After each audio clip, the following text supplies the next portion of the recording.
Hello and good afternoon, everybody. Welcome to Bill Gray Allegiant Stadium at Champion Car Wash Field as today we get ready for a single 9-inning non-league game as the Roseburg Dr. Stewarts welcome in the visiting Lewis Clark Twins out of Idaho. Looking forward to today's matchup as the Doc Stewarts are back at home for the weekend after a successful trip down to Grants Pass, taking 1 out of 2 games against the Nuggets down south. The Doc Stewarts able to remain in third place in the Area 4 standings. They'll break away a little bit from league play here this weekend, get a couple of non-leaguers in before the final week of the regular season for the Doc Stewarts. Well, the final week of the league regular season for the Doc Stewarts will be coming up next week as the Doc Stewarts will take on the Central Oregon Redmond Generals Monday and Wednesday. But before all of that, we got a couple of non-leaguers. First up against a very quality Twins program that through the years has been good out of Lewiston and Clarkston, Idaho, and Washington. We made the trip out there last summer. Sure was a lot of fun to experience that area. Got to play the Twins out there on their home field at Lewis Clark State College.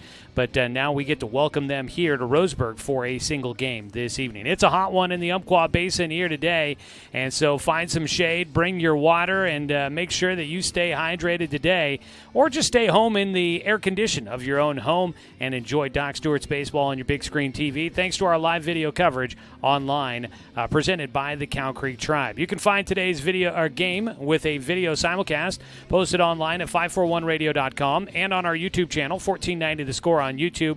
Find us there and hit that subscribe button to follow Doc Stewart's baseball throughout the summer and be able to watch the games there at home on your TV, your tablet, your smartphone, on your laptop, your computer, however it may be. You can follow the Docs with us.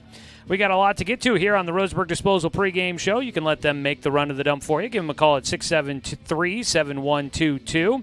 Coming up, we've got a player interview as we will get things started there today. We talk with Dane St. Clair in our pregame here today, so stay tuned for that. Our pregame player interview brought to you by Evergreen Family Medicine. Expect the unexpected at Evergreen Family Medicine. Serving Roseburg, Myrtle Creek, and Sutherland, Evergreen offers more than traditional primary care. You can always expect more from Evergreen. We'll get to that when we come back. Doc Stewart's taking on the Lewis Clark Twins and a non-leaguer here this afternoon on a warm one in the Umpqua Basin from Champion Car Wash Field. Dane St. Clair joins us when we return after this 2-minute timeout on 541radio.com and on the Score, 92.3 FM and 1490 AM. Hey there, sports fans. Thanks for watching this local sporting event online at 541radio.com. Did you know there's more than one way to watch games online? You can watch games on your laptop or desktop computer, your tablet, or even your smartphone just by going to 541radio.com. But we also use YouTube to stream all of our video broadcasts, which means you could be watching this game on your big screen TV with a number of different streaming devices. You can live YouTube broadcast through your PlayStation or Xbox gaming device, or through streaming devices like Google Chromecast, Apple TV, or Roku. There's plenty of ways to follow this live local sporting event. Plus, you can find past events archived on 1490 The Score's YouTube channel. Find us on YouTube and subscribe today to keep up with the latest in local sports coverage.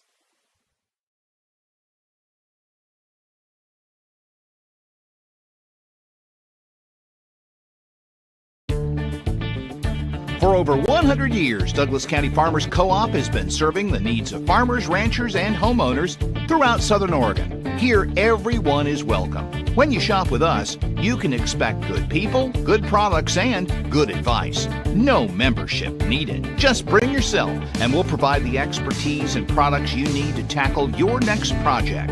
Douglas County Farmers Co-op, where everyone is welcome to shop. When the first Cascade branch opened in 1948, things were a lot different here. The fact they're still here says a lot about the way they do business. Staying in business for 75 years requires the cooperation of generations. It's the desire to learn and grow with your community. My account number is only 5 digits long. What that tells me is that this is a local credit union. Cascade Community Credit Union would like to thank you for 75 years of growth and support here in Douglas County.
Looking to expand your portfolio? Consolidate your investments with Palm Wealth Management. Our trusted team makes it easy to diversify and track your investments. Let Palm Wealth Management coordinate your financial strategy. Call Palm Wealth Management today. Successful companies have a very important secret. Good advertising works and makes them money. That's why your business should contact Lotus Media Group. Let us help you cash in with multimedia advertising. Multiple touches from Douglas County's only Google certified partner and most effective advertising platform. Web, broadcast, print. Make it happen. LotusMediaGroupLLC.com.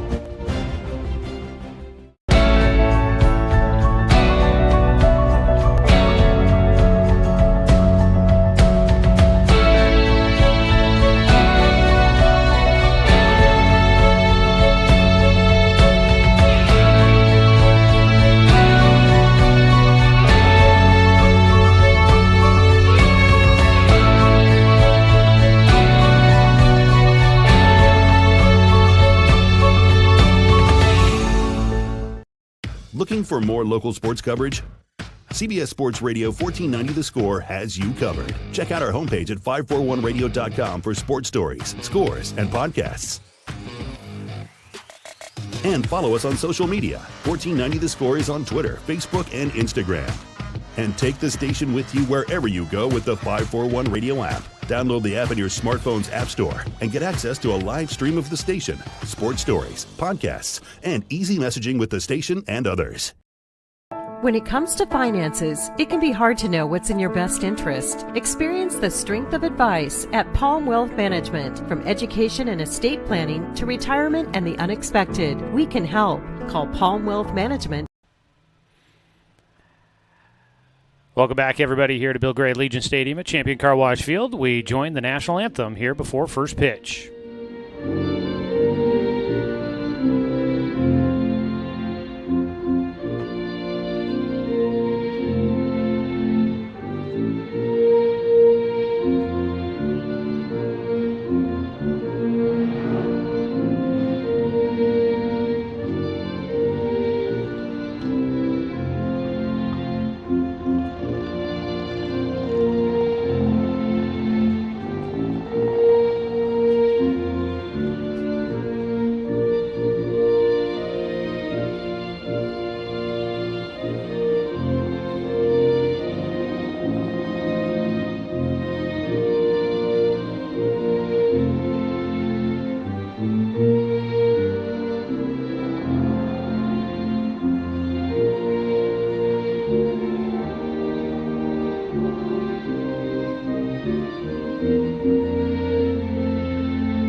Well, we are ready to play some baseball here in Roseburg, Oregon. Welcome in, everybody. I'm Joey Kieran. Happy to be with you as we ramp up the Roseburg Disposal pregame show. You can let them make the run to the dome for you. Give them a call at 673-7122.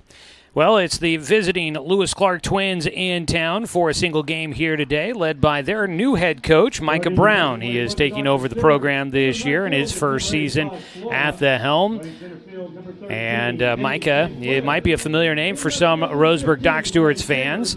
He is a former Medford Mustang. He's also a former North Medford Black Tornado.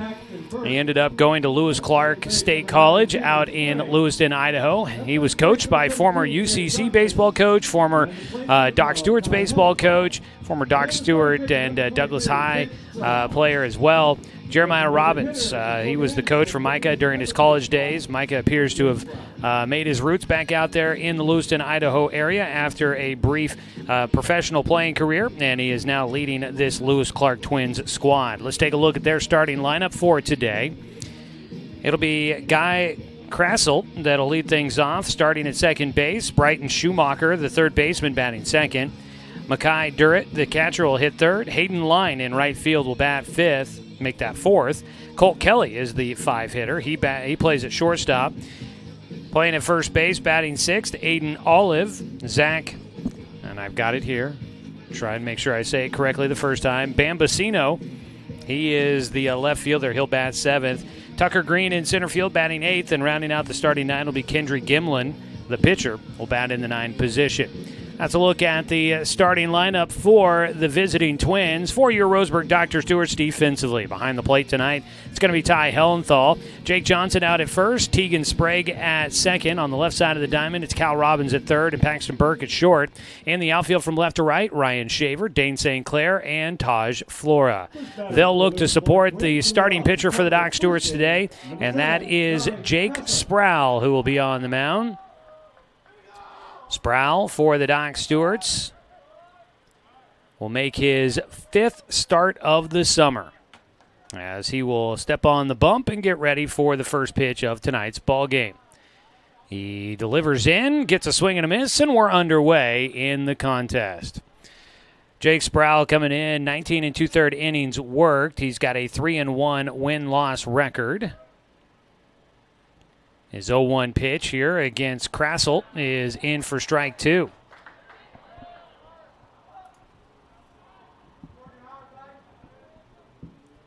Oh-2 count to start for the leadoff man for the Twins. Breaking ball. Ooh, that pitch looked really sharp there from Sproul. Doesn't get the call. Jake Sproul on the season. He's got 17 strikeouts, 11 walks, and his ERA is sitting at 4.63. This is high and inside, and the count will even up against Guy Krasselt, the second baseman.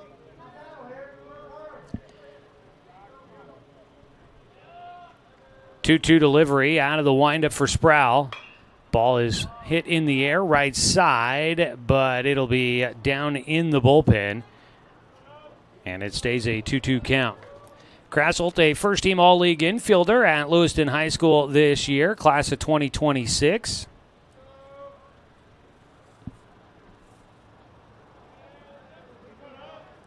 Right-handed batter against the right-handed thrower. Jake jumped out to the early lead in the at-bat, now battling through a 2-2 count after a foul ball for Krasselt. The kick and fire, breaking ball, up and in, and the count goes full.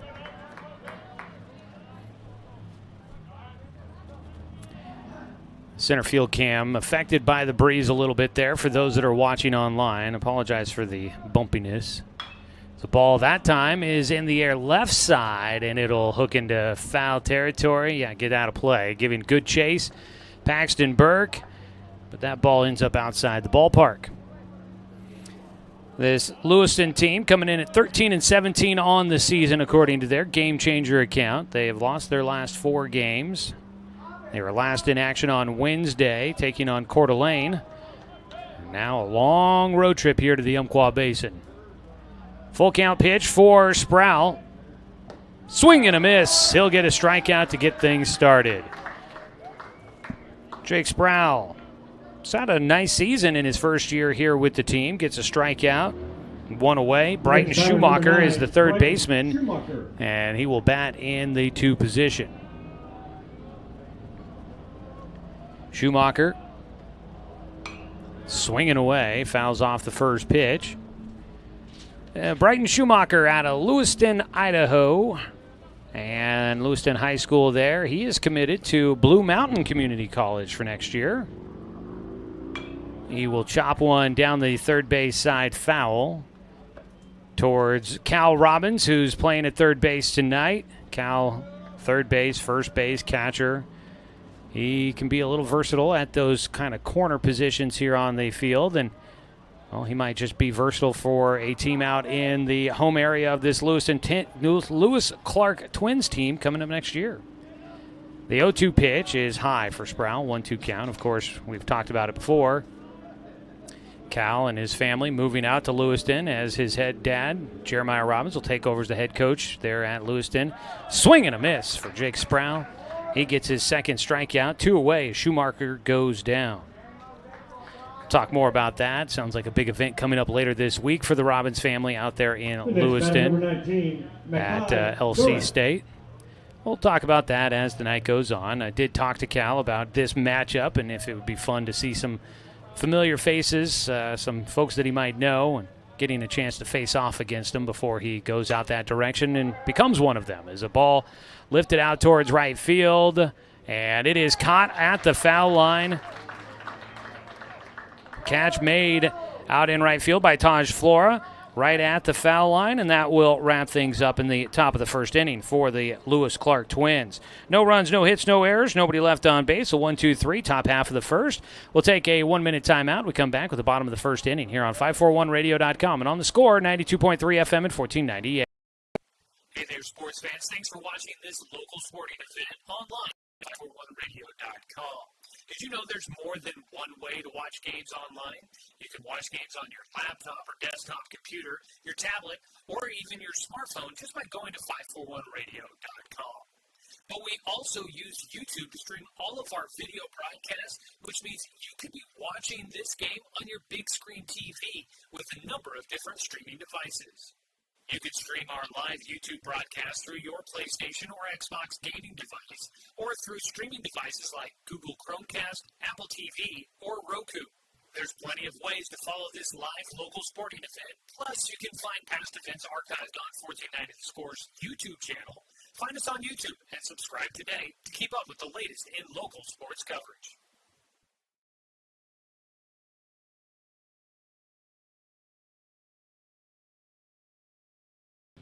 Behind the plate, number 19, Mackay Durrett.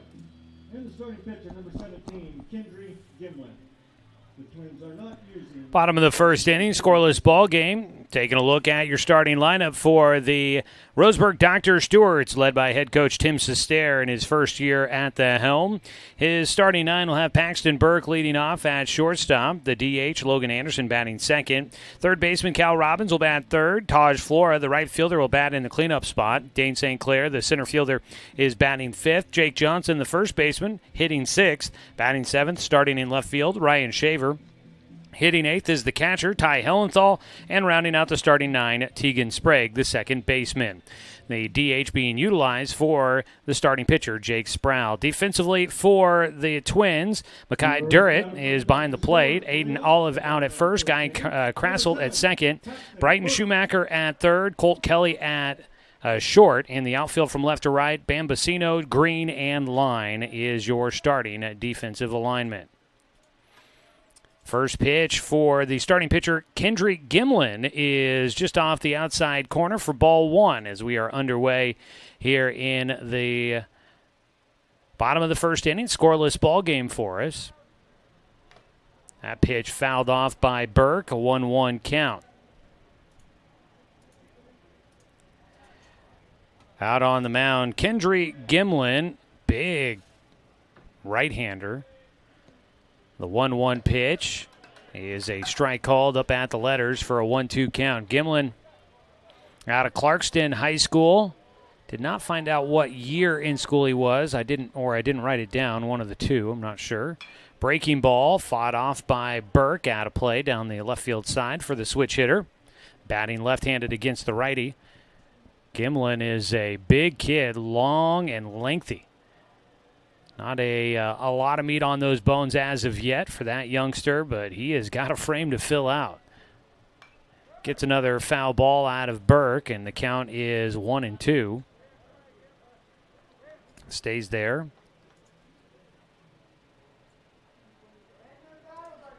Burke in there battling as he looks to try and get on base to lead things off for the Doc Stewarts.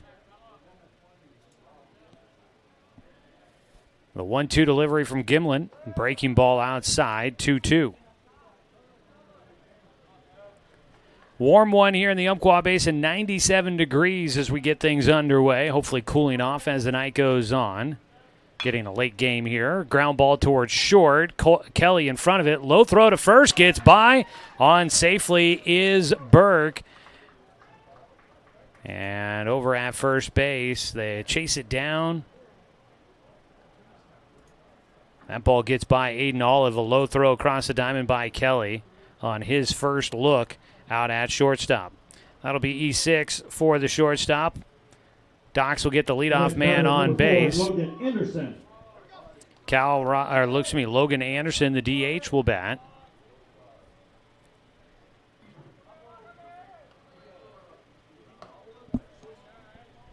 First pitch, swing and a miss by Anderson. I think just took his time over there at shortstop, maybe a little bit. And I think, but the low throw getting by, I would say an error. As they throw down to second base, trying to swim around it. Safe is what they'll rule out at second base. Swimming around the tag, Paxton Burke. We've seen him do that before. And he does it again. So in safely, Burke will get to second after reaching on an error. He steals second base. It's a 1-1 count at the plate for Anderson with a man at second.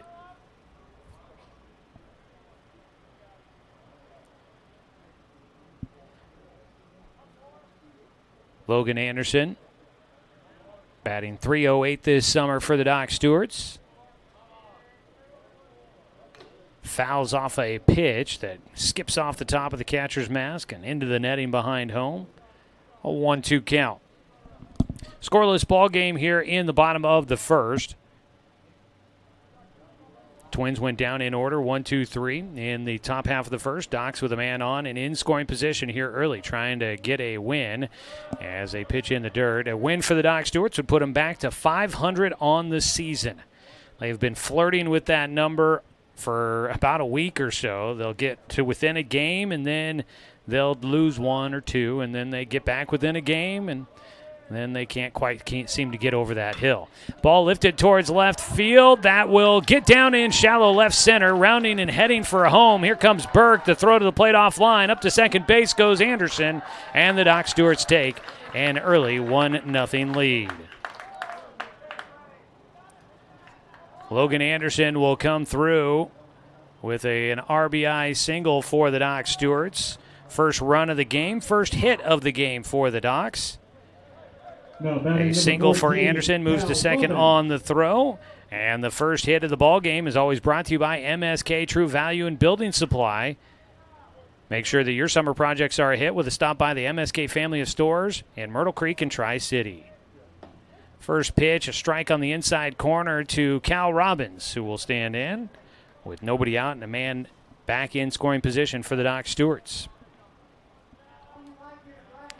Lead out at second for Anderson. Gimlin delivers and misses high, 1-1 count.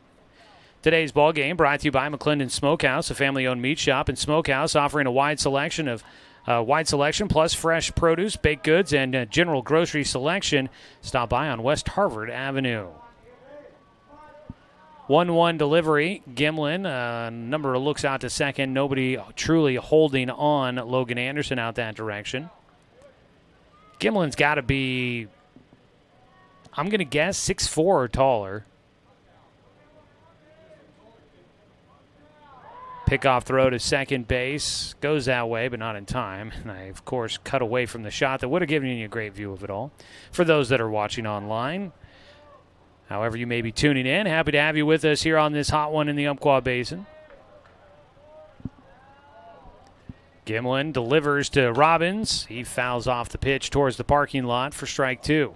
Cal Robbins coming off of a big day yesterday. He had home runs in back-to-back at-bats against the Grants Pass Nuggets. Game two of a doubleheader down there. Docs were looking to win that four-game series. Needed to win game two, and Cal helped him do it with a couple of solo homers. He has now got 3 or 4 on the season. That one's booted at shortstop by Kelly. Could not field it cleanly. Had the runner in front of him. Anderson doing what he could to try and see if he could maybe distract the fielder. And whether it was that or just didn't line it up as he tried to run in on that ball. Couldn't field it cleanly, and Cal will get on with an error. Second of the game for the shortstop, Kelly. And that puts runners at first and third. Nobody out still here in the bottom of the first. Taj Floro will bat.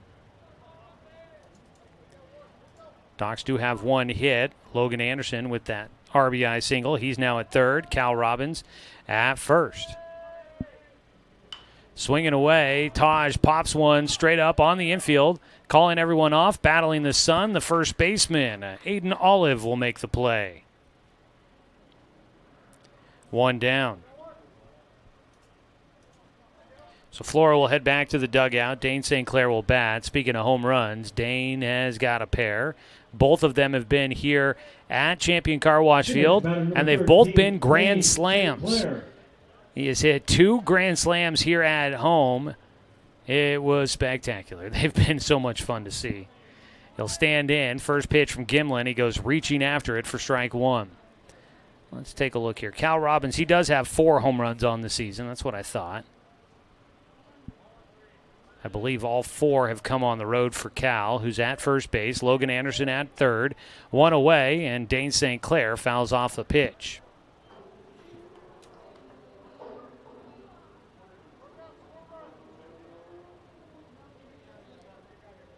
For Dane, he's got the 0-2 count. Sends this one skyward. It's going to be on the infield. The shortstop, Kelly, waiting, and will make the catch. There's 2 down. Doc Stewart's have had the opportunities to try and add to a 1-0 lead and have not been able to do so here in the first so far. They did capitalize on a leadoff error, but there have been more runs out there. A chance to put a crooked number on the board, and so far they haven't been able to do it. It'll come up to Jake Johnson to try and keep things going here in the first inning. Gimlin trying to minimize the damage. Defense let him down a bit here in the first inning. Trying to pitch his way through. He'll face the 5-hitter. Sorry, make that the 6th-hitter, and Jake Johnson, who takes high for ball 1. Jake, average climbing to 268 on the summer. The 1-0 is high again. 2 balls, no strikes. As a team this summer for the Doc Stewarts, batting .285, on base percentage of .379. They have slugged pretty well. Docs have hit 8 home runs this year. Feels like that's a large number. One of the larger numbers I think I've seen in a summer in my time covering the team, which dates back about 13 years now.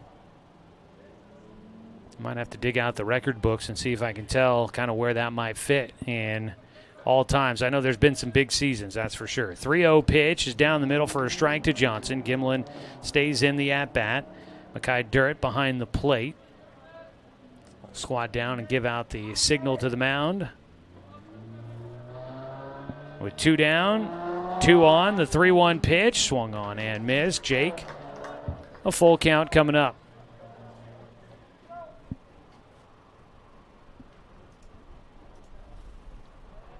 Jake Johnson, out of Roseburg High School, Southwest Conference Player of the Year for the Roseburg Indians this year. Stands in, 3-2 pitch, gets around on one, belts it down the left field side, but that will bounce and get out of the stadium. It'll stay a 3-2 count. Got just a little bit too far around on that one. And Jake will be back in the box. Down at third base, Coach Justin Bennett giving some instructions to Logan Anderson, who's at third. Coach Cody Walton at first base stands and watches. Cal takes a lead. This ball out towards left field. It's going to drift towards the left fielder. Back to Zach Bambasino, who will squeeze it and make that the final out here in the first inning. 1 run comes in for the Doc Stewarts here in the first on the single by Logan Anderson. There were 2 errors in the game for the Twins, and the Doc Stewarts leave 2 men on base. 1-0 our score as we head to the top of the second in this 9-inning ball game on 541radio.com and on the score 92.3 FM and 1490 AM. Johnson Lumber Company, a forward-thinking family company, has been operating in the Douglas County community for over 60 years. Founded by Don R. Johnson, the man who set the tone of commitment to these local communities by providing stable, long-term employment. D.R. Johnson Lumber Company understands the significance of investing in our youth because they are the foundation of our future. That's why they're a proud supporter of Roseburg Doc Stewarts. Come watch the Docs swing some lumber with D.R. Johnson Lumber Company. Go Docs! Brook Communications radio stations have joined forces with the News Review and Lotus Web Services, announcing the Lotus Media Group, a multimedia enterprise. Web, broadcast, print. Make it happen with LotusMediaGroupLLC.com. Financial security allows you the freedom to take stock of what's important and build lasting bonds. We share your goals. Trust Palm Wealth Management to consolidate your investments and generate income for those who need you most. Call Palm Wealth Management today. Jake Sproul, first pitch here in the second inning, comes in high and inside. Ball one as he faces Hayden Line, Colt Kelly, and Aiden Olive. Your three batters due up for this Twins program. This ball lifted high in the air out towards left field. Going out, the shortstop, Paxton Burke, makes the catch. At first it looked like that was going to be a ball out to Ryan Shaver. Shaver seemed like he got kind of a late read on it. Came charging in. Burke looked like he was looking for Shaver to have it all the way, but then I guess at some point in the process realized that ball was not going to carry nearly as much as it seemed off the bat, and it ended up that Burke was the guy closest to it. First pitch, a breaking ball. Colt Kelly standing in. The shortstop takes strike one with one out and nobody on. The 0-1 is low. 1-1 count. Colt Kelly, starting shortstop. Out of this one, I don't know. Ground ball, slow roller towards third.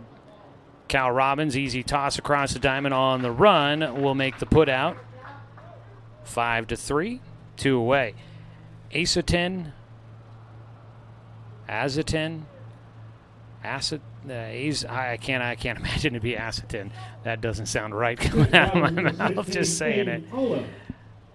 But I know it's an area, when we went out there last year to the tournament out in Lewiston at LC State, I did learn some of the places in that area. There's a ground ball chopper up the middle for Aiden Olive, throw to first base. Jake Johnson with the stretch, and Paxton Burke will make the put out across the diamond, 3 straight. In the second inning for the Doc Stewarts defensively, no runs, no hits, no errors, and nobody left on base. That does it for the second inning for the Lewis Clark Twins. They go down in order once again. Jake Sproul rolling for the Doc Stewarts. Head to the bottom of the second. It's still 1-0. Doc's in front here on 541radio.com and on the score, 92.3 FM at 1490 AM. Turn your home into your dream sanctuary with help from Douglas County Farmers Co-op. For over 100 years, we've carried everything you need to keep your garden and crops green and growing, including a large selection of soil mixes, composts, fertilizers, and other soil amendments. You'll also find stones, boulders, gravel, and more to add structure and diversity to your yard. Stop by or shop at DouglasCountyFarmersCoop.com.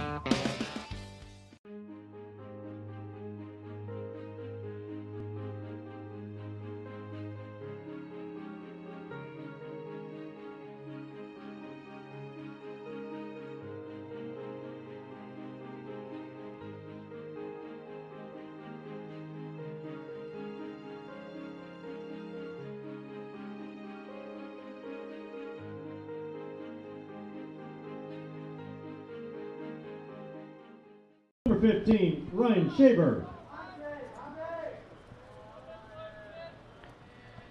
7, 8, 9 hitters coming up for the Doc Stewarts here in the bottom of the second. Kendrick Gimlin out there. Swing and a foul tip off the end of the bat for strike one to Ryan Shaver. Shaver, the starting left fielder for the Doc Stewarts. Takes outside, a 1-1 count.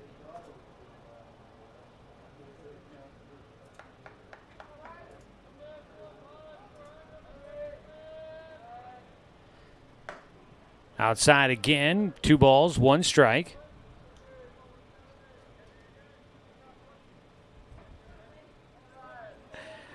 It's 2 balls and a strike in the dirt. Shaver ahead, 3 balls and 1 strike. I've been saved by former Doc Stewart's head coach, Jeremiah Robbins, on my pronunciation. I was trying to Google it during the break. Didn't get enough of a chance. Just 1 minute break does not do enough to search the internets and try and find somebody that'll break down the pronunciation of the school that Aiden Olive, wasn't it? Was it Aiden? No, Aiden was from Orofino. It was batting number 12, Colt Kelly. Lowenthal. And I'm also getting help from other folks here. Asotin is how it's apparently said. One on as Shaver draws a walk. A bunt down the third base side goes foul on the attempt by Ty Hellenthal. So back to the action here. Ryan Shaver drew a walk, first of the game for the Doc Stewarts. Ty Hellenthal, the catcher, tried to lay down the sac bunt. It goes foul. 0-1 count to start for the Doc's catcher. Asotin. I was nowhere close, for sure. Thanks helped the Coach Robbins there. And to Pam as a pitch over to first base. Back in, Shaver goes in safely. Yes. Asotin. They both sent me the same pronunciation, so I guess that's what we're going to go with on the consensus here. Ground ball, or excuse me, a bunt back to the mound, bobbled, but the throw to first will be just in time. Sack bunt for Hellenthal. That'll move Shaver into scoring position at second, one away. It's in Washington, yes, just across the two. This team is built up of schools from Washington and Idaho, right there on the border of both. It was a really fun trip last year to head out to Lewiston for the tournament that we did out that direction. Really fun to go see a new area, drive out that way. Beautiful landscapes out that direction. As a 1-0 pitch. Tegan Sprague, or 1-0 count. Tegan Sprague takes in the dirt to lead off his first at-bat. The 9-hitter up to hit for the Doc Stewarts, leading 1-0 in the bottom of the second. Gimlin on the mound, the lengthy righty, catches the strike zone at the belt on the inside corner. Beautiful area out there. A lot of fun to get to explore somewhere new, get to see LC State and the beautiful facility out there for the Warriors, the national championship program out that direction. Got to go up to Pullman as well. There's a ball fouled back, strike two. Slept in the dorms. Felt like I was a college kid once again. Slept in the dorms at LC State last year. Got the full meal deal. It was a lot of fun. Played basketball with the guys out on the courts near the dorms there. Showed my age against everybody. Somehow held down dinner as I was gassed running up and down the court. 1-2 pitch. Check swing. It will go one hop towards second. Fielded and throw to first for Krasselt. And there's two down. Top of the order coming up. Paxton Burke will be the man to step up with a runner at third base for the Docs. Shaver advancing 90 feet on the check swing soft liner that one hops to the second baseman, Krasselt, for the putout. Well, thanks. Good to know folks are tuning in and giving me a geography lesson there. Asotin. First pitch inside to Paxton Burke, a 1-0 count. It's like when people come out here. Umpqua, the guy that does a lot of our big voice stuff for the radio station, I always have to write out the pronunciation for Umpqua, for the Umpqua Basin, as Burke will get underneath one out towards center field. Shielding from the sun, and underneath it for the catch, Tucker Green is there. Doc Stewart's get a man on with a leadoff walk, but they can't cash in on it. No runs on no hits. There were no errors, and one man left on base. So through 2 innings of play, it is 1-0. Doc Stewart's in front as we head to the top of the third inning. 9-inning ball game for us here. Long way to go on 541radio.com and on the Score, 92.3 FM and 1490 AM. To expand your portfolio? Consolidate your investments with Palm Wealth Management. Our trusted team makes it easy to diversify and track your investments. Let Palm Wealth Management coordinate your financial strategy. Call Palm Wealth Management today. Hundreds of years before county boundaries were drawn, the Cow Creek Umpqua tribe lived on Southern Oregon lands. The Cow Creek were known then for their sense of community. They still are. Today, the success of their world-class casino resort and other Cow Creek businesses benefit our communities. The Cow Creek Foundation has given over $20 million to Southern Oregon charities.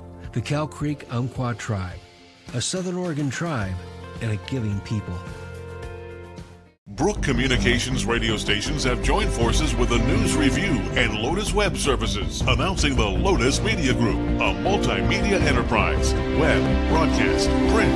Make it happen with LotusMediaGroupLLC.com.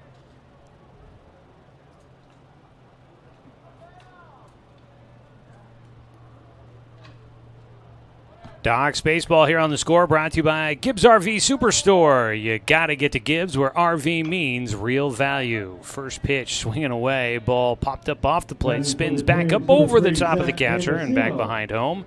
Strike one to Zach Bambasino, the left fielder, who will lead things off for the Lewis Clark Twins, who trail 1-0 against the Docs. He'll this time hit a ground ball towards Cal at third. Takes his time. Got to get there quickly. He throws low and unable to play it at first base. Jake Johnson will turn, and backing him up is Taj Flora. Taking advantage, Bambasino will end up at second base. That'll be a low throw and error at third for the Docs. The next batter, number 12, Tucker Green. And a man in scoring position to tie this one up for the Twins, as they get the leadoff man into scoring position. Bambasino, his first time up, out at second base. The 8-hitter Tucker Green digs in, the center fielder. Takes high and inside for a 1-0 count. Tucker Green, let's take a look here, out of Lewiston, class of 2026. Zach Bambasino, he's a guy that was on this roster last year for the Twins. Out of Lewiston High School, he's out at second base. The 1-0 pitch from Sproul, missing high. Jake, I got a chance to talk to him. We've gone through and recorded we've been moving ahead, so we got these done in the can for the rest of the season. Talked with Jake for his player interview, and really cool kid to get to know a little bit out there. A strike on the outside corner, fastball hitting the edge. Jake, a very prolific pitcher this last spring out at Myrtle Point High School, led the state for any classification with 167 strikeouts for the Bobcats. His 2-1 delivery here against Green is fouled away. 2-2 count.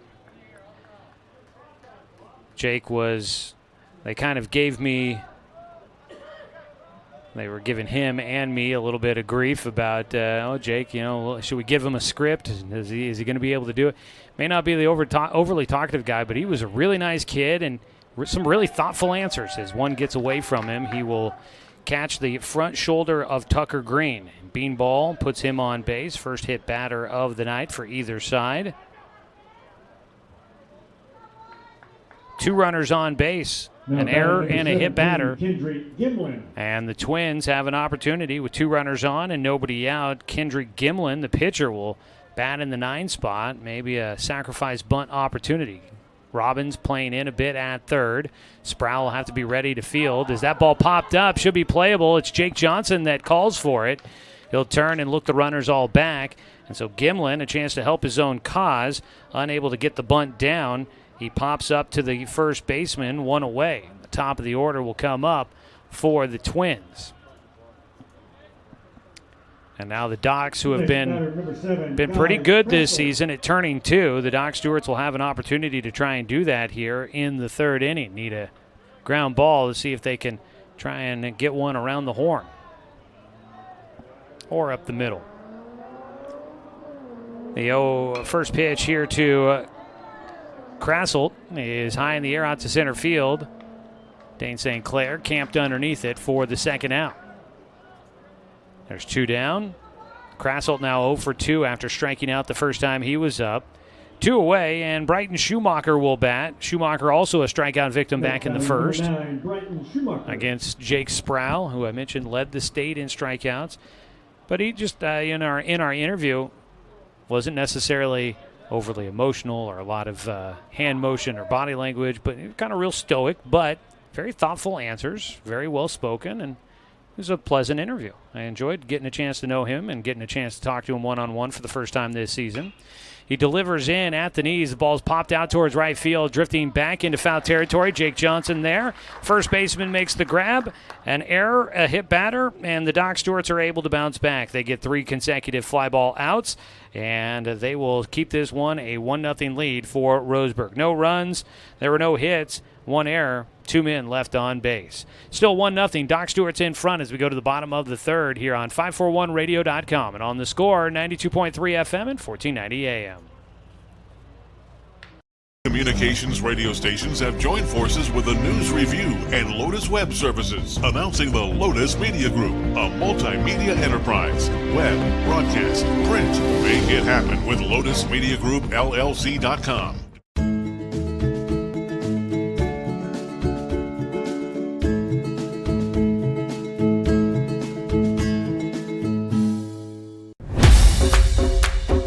It wasn't until 1925 that the American Legion gave birth to its first youth program, and that was American Legion Baseball. And the emphasis was on citizenship and sportsmanship. Travel ball, a lot of the times you go and you play and it's kind of just more of an individual game. But in Legion Baseball, it's more of a team working towards a goal, and I really appreciate that you're playing for something more than just yourself. I'm playing for all the past veterans who have served. We're playing for the people who are still serving in the military, and it's a huge honor to be part of this program. Just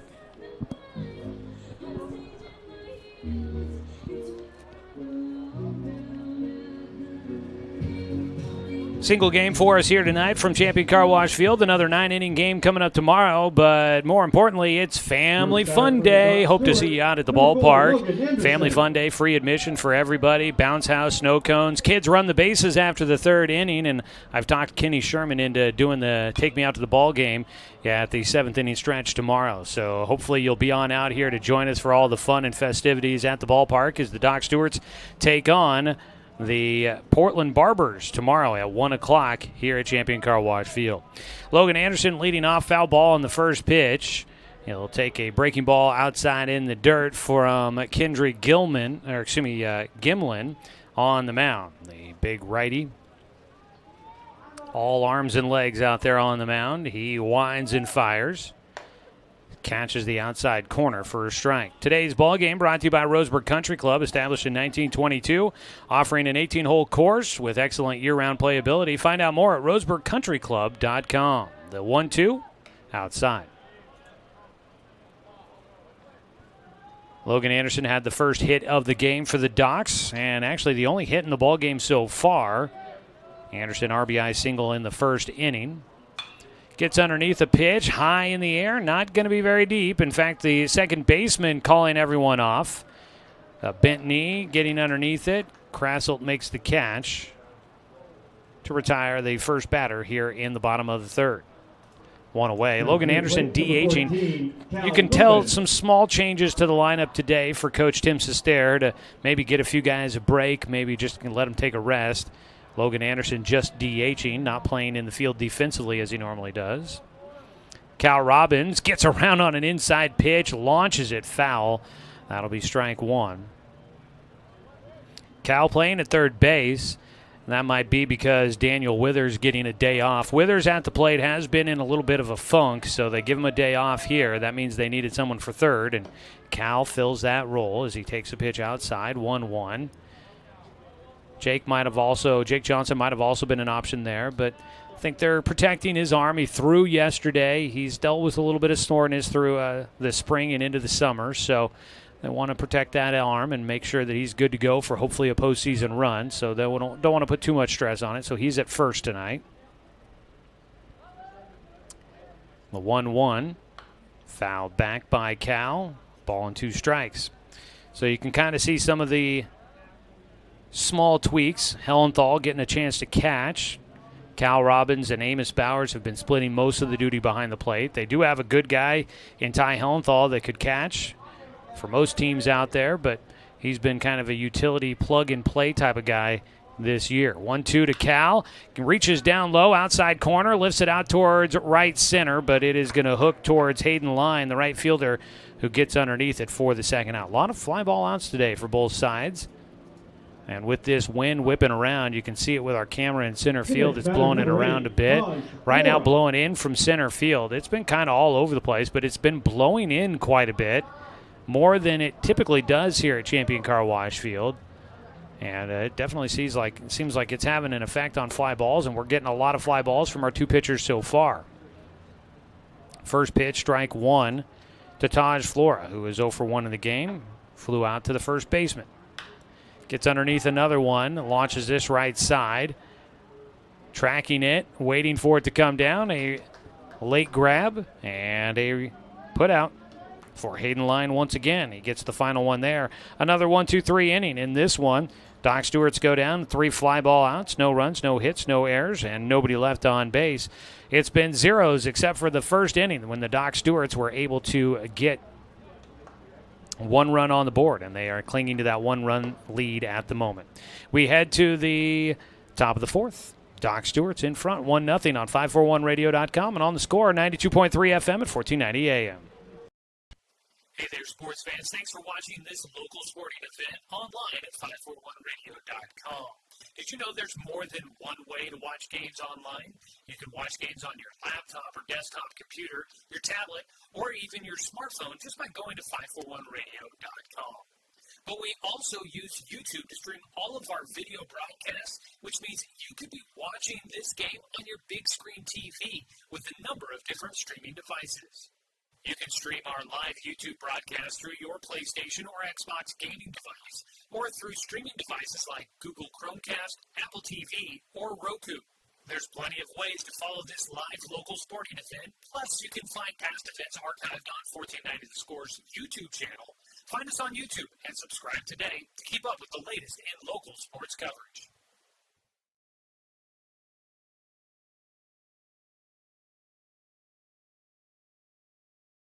Team, Mackay Durrett.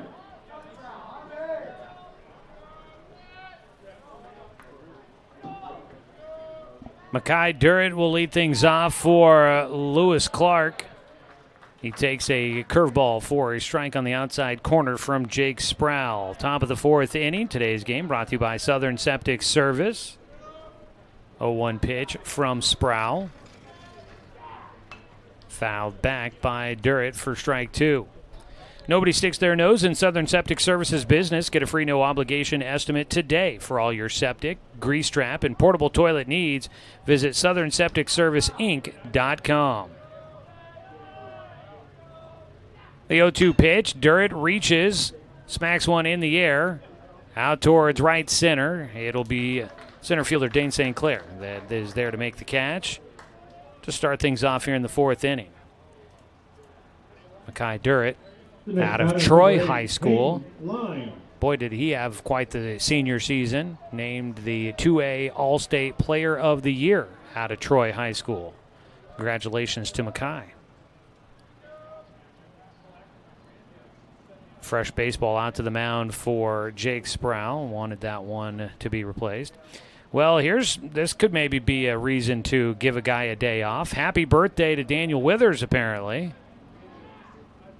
First pitch, strike 1 from Sproul, facing Hayden Line, the right fielder.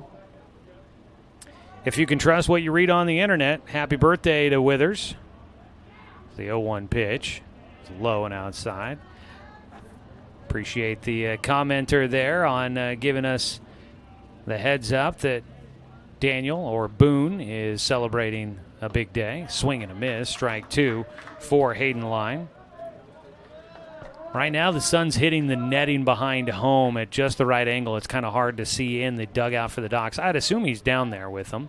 The 1-2 pitch. Line drive towards left field. It gets down on the infield turf and then into left field. A base knock for Hayden Line. He has the first hit in the game for the Twins. They had a guy reach on an error and a guy reach on a hit by pitch. But that'll be the first base knock in the game for the Twins. Kelly. 1 on, 1 out.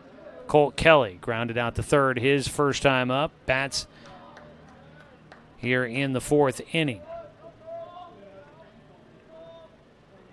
Sproul out of the stretch, delivers a little high for ball 1.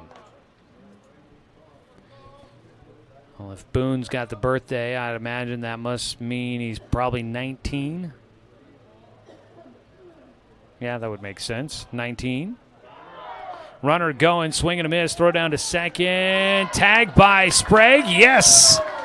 They will get Hayden Line taking second. Great throw by Ty Hellenthal. So Line caught stealing. Second baseman Sprague comes charging to the plate right there in the nick of time for the catch and the tag.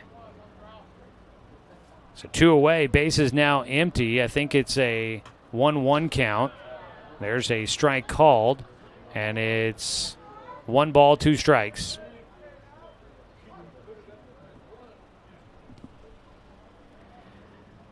Sproul now looking to try and finish this inning off here. A check swing. He went around looking to apply the tag. Hellenthal couldn't get there, but he throws down to first, and Cole Kelly will go down on the strikeout. Doc Stewart's a little unconventional, but a runner caught stealing. It's a 3-up, 3-down type of inning for the LC Twins. No runs, there was 1 hit, no errors, and nobody left on base. Still 1-0. Doc Stewart's in front on this pitching duel on a Saturday evening here at Champion Car Wash Field on 541radio.com and on the Score, 92.3 FM and 1490 AM. Johnson Lumber Company, a forward-thinking family company, has been operating in the Douglas County community for over 60 years. Founded by Don R. Johnson, the man who set the tone of commitment to these local communities by providing stable, long-term employment. D.R. Johnson Lumber Company understands the significance of investing in our youth because they are the foundation of our future. That's why they're a proud supporter of Roseburg Doc Stewart's. Come watch the Docs swing some lumber with D.R. Johnson Lumber Company. Go Docs! Brook Communications radio stations have joined forces with the News Review and Lotus Web Services, announcing the Lotus Media Group, a multimedia enterprise. Web, broadcast, print. Make it happen with LotusMediaGroupLLC.com.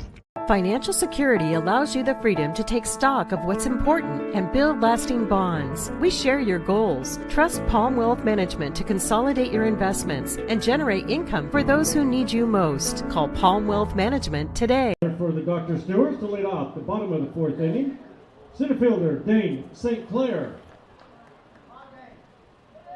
Bottom of the 4th inning, it's 1-0. Docs in front. On the mound, Gimlin, first pitch, delivers in a bunt, push down third base side, racing to first, the throw off line. St. Clair was going to beat it anyways. He'll turn and head for second, and they'll put up the stop sign there. And Dane St. Clair leadoff single on a bunt down the third base line, and then gets to second base on the overthrow by Brighton Schumacher, the third baseman. Man in scoring position quickly for the Doc Stewarts on their second hit of the day. And it is a man at second with nobody out here in the 4th. Today's game brought to you by Palm Wealth Management, a member of D.A. Davidson and Company. Jake Johnson will bat, flew out to left field in his first at-bat. On deck, the third batter due up here this inning, Ryan Shaver. The on-deck hitter is brought to you by The Blind Man. If you're feeling the heat when you're on your deck, contact The Blind Man, a Hunter Douglas Gallery dealer in Roseburg. First pitch swinging, line drive, gets over the top of the second baseman. St. Clair had to hold. He will stop at third. That ball just enough to get over the top of Guy Krasselt at second base and into right field. Boy, they've got some big boys on this LC team. The first baseman, Aiden Olive, went to hand the ball off to Kendrick Gimlin, and we've been talking about his size. Out at first base, Aiden Olive looked big, although now he's standing next to Jake Johnson, and yet it doesn't look nearly as big, but they look like they got a lot of big boys out there. So runners on the corners after the base knock by Jake. Now swinging away, first pitch fouled off by Shaver, who was our on-deck hitter. The Blind Man, they can help you with several patio shade options to beat the summer heat, or they have other design options for your home. Visit blindmanroseburg.com for details. Runners on the corners. 0-1 count for Ryan Shaver, who walked his first time up. He'll take high and inside.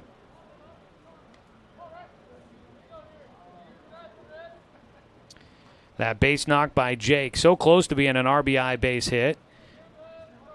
But because of the lower trajectory, Dane had to hold as a pitch inside gets away from Gimlin, and it'll hit Ryan Shaver. And Shaver gets on base for a second time. He has walked and been hit by a pitch. That loads him up with nobody out.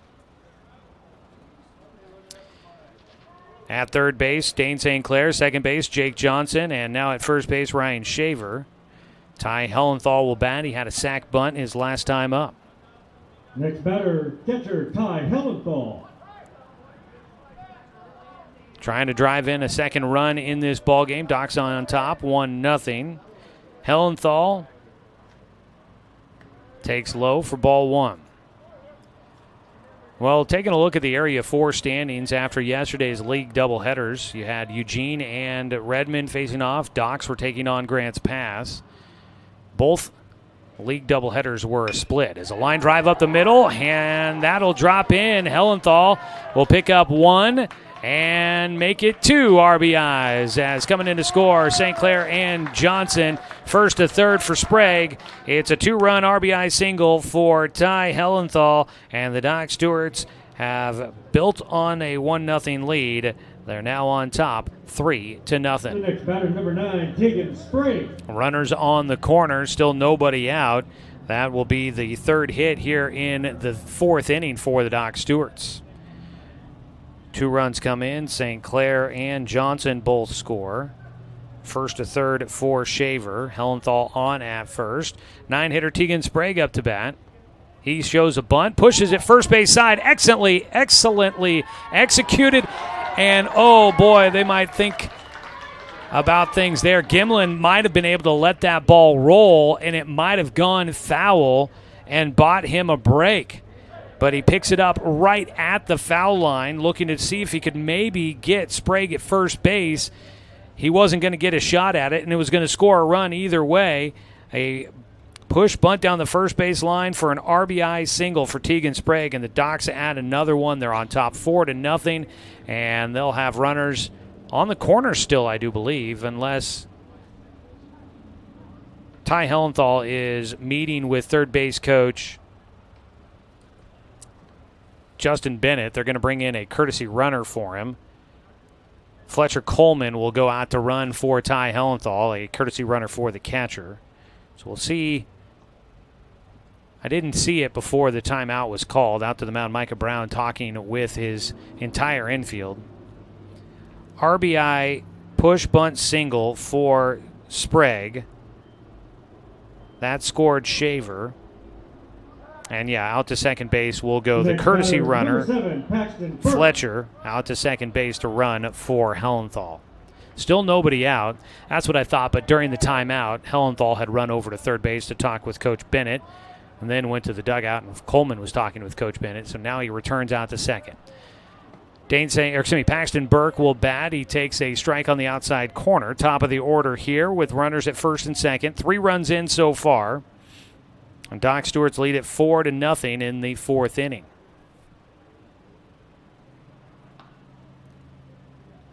The 0-1 pitch to Burke. Pops him up left side.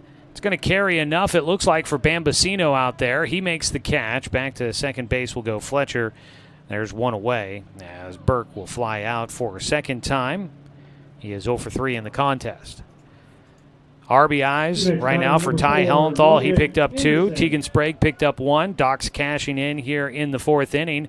Umpqua Bank is our RBI sponsor. Whether it's great deals on investments, savings on loans and lines of credit, or personal banking with no overdraft fees, you can cash in with Umpqua Bank, member FDIC.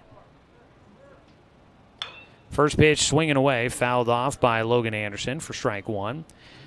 Make sure that you stop by one of their 6 branches in Douglas County, in Roseburg, Sutherland, Myrtle Creek, and Canyonville. That is Umpqua Bank. 0-1 count to Anderson. Runners at first and second, just 1 away. That's over the plate at the knees for a called strike. Live video broadcast of today's Doc Stewart's baseball game brought to you by the Cow Creek Tribe. Appreciate their sponsorship and for you tuning in. Gimlin's 0-2 pitch. Got him jammed. A soft one hopper to short. They will make the play at second. Relay throw to first, not in time. So they get 1 up to second base. Sprague forced out there. Or no. They ruled him safe at second. It was a late throw to second base by the shortstop, Kelly. He had to wait for the ball to get to him before he could turn and throw to second, and I guess they're just going to say it was late. Or somehow maybe Krassel to second baseman was not on the bag. I kind of missed that call as they turn to look towards first to see if they'd get the double play. So Logan Anderson gets on with a fielder's choice. Cal Robbins will take a pitch low and inside for ball 1. Now batting number 14, Cal Robbins. It was a ball that took a little while to get to the shortstop. Cal gets behind one, lifts it high in the air out towards left field. That ball's going to go back. It one hops and goes over the fence for a ground rule double. That'll drive in two as the Doc Stewarts add to the lead. It's 6-0. Cal Robbins, a ground rule double over the left field fence. Got a lot of it, didn't quite get enough of it to get it out of the ballpark for what would have been. This is crazy to me to think that Cal almost had that one. He probably needed, another 15 feet or so as we're going to get a pitching change here. Cal probably needed another 15 feet or so to be able to get that one out of the ballpark, but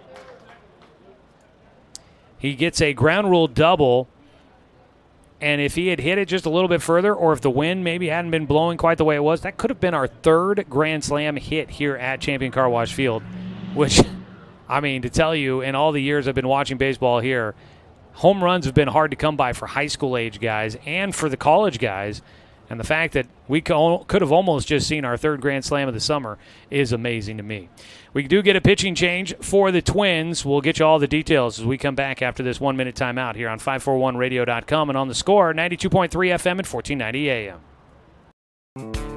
Turn your home into your dream sanctuary with help from Douglas County Farmers Co-op. For over 100 years, we've carried everything you need to keep your garden and crops green and growing, including a large selection of soil mixes, composts, fertilizers, and other soil amendments. You'll also find stones, boulders, gravel, and more to add structure and diversity to your yard. Stop by or shop at DouglasCountyFarmersCoop.com.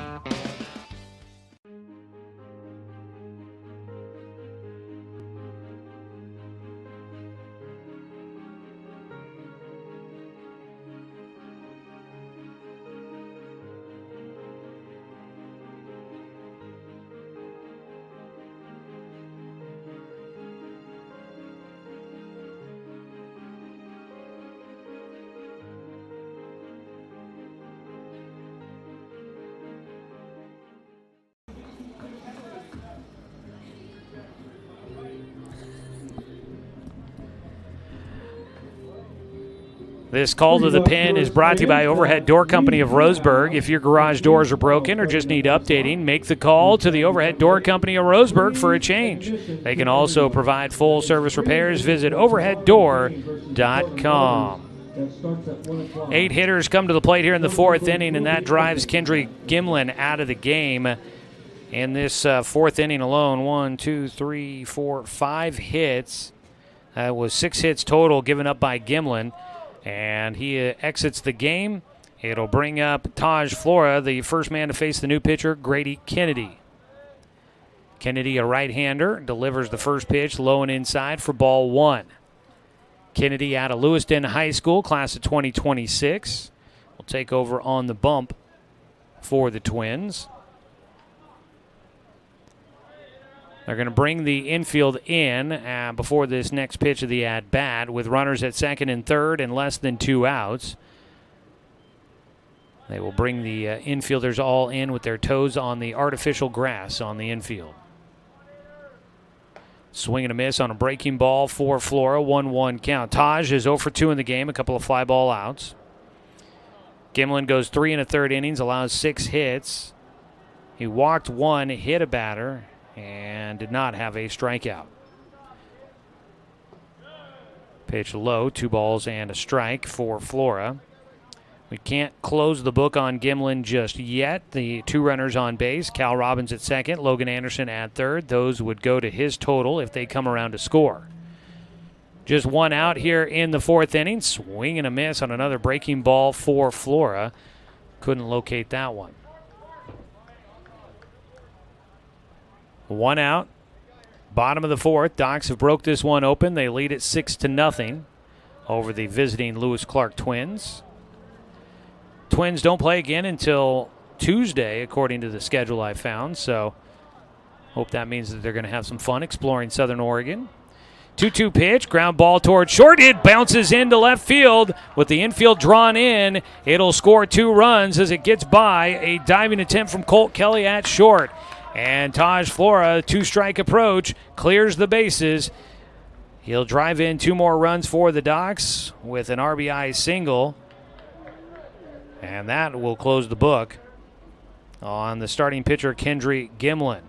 2 more runs come in. It is 8-0. Doc Stewart's in front. Batting for a second time in the frame, Dane St. Clair will hit. He led off the 4th inning with a bunt single and advanced to second on an error on the throw. He takes high for ball 1. Heart of the order here, wrapping up the heart of the order for the Doc Stewarts. It's brought to you by Floors by Design. Flooring is at the heart of every home, and Floors by Design is the premier location in Douglas County, offering the latest and greatest from the industry's leading manufacturers. Visit roseburgflooring.com for more information. Runner going, swing, and a ball just off the end of the bat for Dane St. Clair for strike 1, foul ball. So let's see here. 1, 2, 3, 4, 5, 6 hits in this inning. 7 hits total for the Doc Stewarts in the ballgame. A 1-1 count for St. Clair, who is 1 for 2 today. Big lead at first for Flora. Pickoff throw that direction, and the ball hit Flora in the back. Trying to get a work around the runner diving back in. Aiden Olive able to get the baseball. A 1-1 count. A breezy day here in the Umpqua Basin. Shadows starting to creep out across the field from the left field corner. As reaching, a ball poked left side. That could be some trouble. Bloop out that way. Hangs up in the air long enough for Zach Bambasino to run underneath it to retire St. Clair. 2 down. That ball off the bat I thought maybe had a chance to be trouble, but it just got too high in the air. Plenty of time for Bambasino to run underneath it. 2 away, Jake Johnson. He had a poke single to the right side, a line drive out of the reach of the second baseman, Krasselt, who jumped, extended, couldn't quite get there. Jake bats with a man at first. Diving back in goes Flora at first base.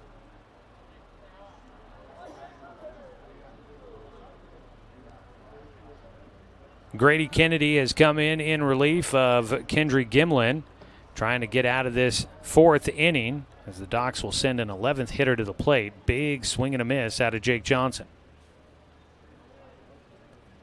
And with that if you're watching online and you see that camera bouncing around, that's all because of the wind blowing things around out on the center field fence. It is breezy out there today. The 0-1 delivery. Grounder left side, deep in the hole. Diving attempt under the glove for Kelly. Couldn't come up with it. Base knock, second in the 4th inning for Jake Johnson. Jake will have his second hit of the game. They've both been here in this 4th inning. And the Doc Stewarts add an 8th hit on the day. They've got 8 runs. Runners at first and second with 2 down. Ryan Shaver has been walked and hit by a pitch. He'll face the new man on the mound, Grady Kennedy. Kennedy has given up 2 hits.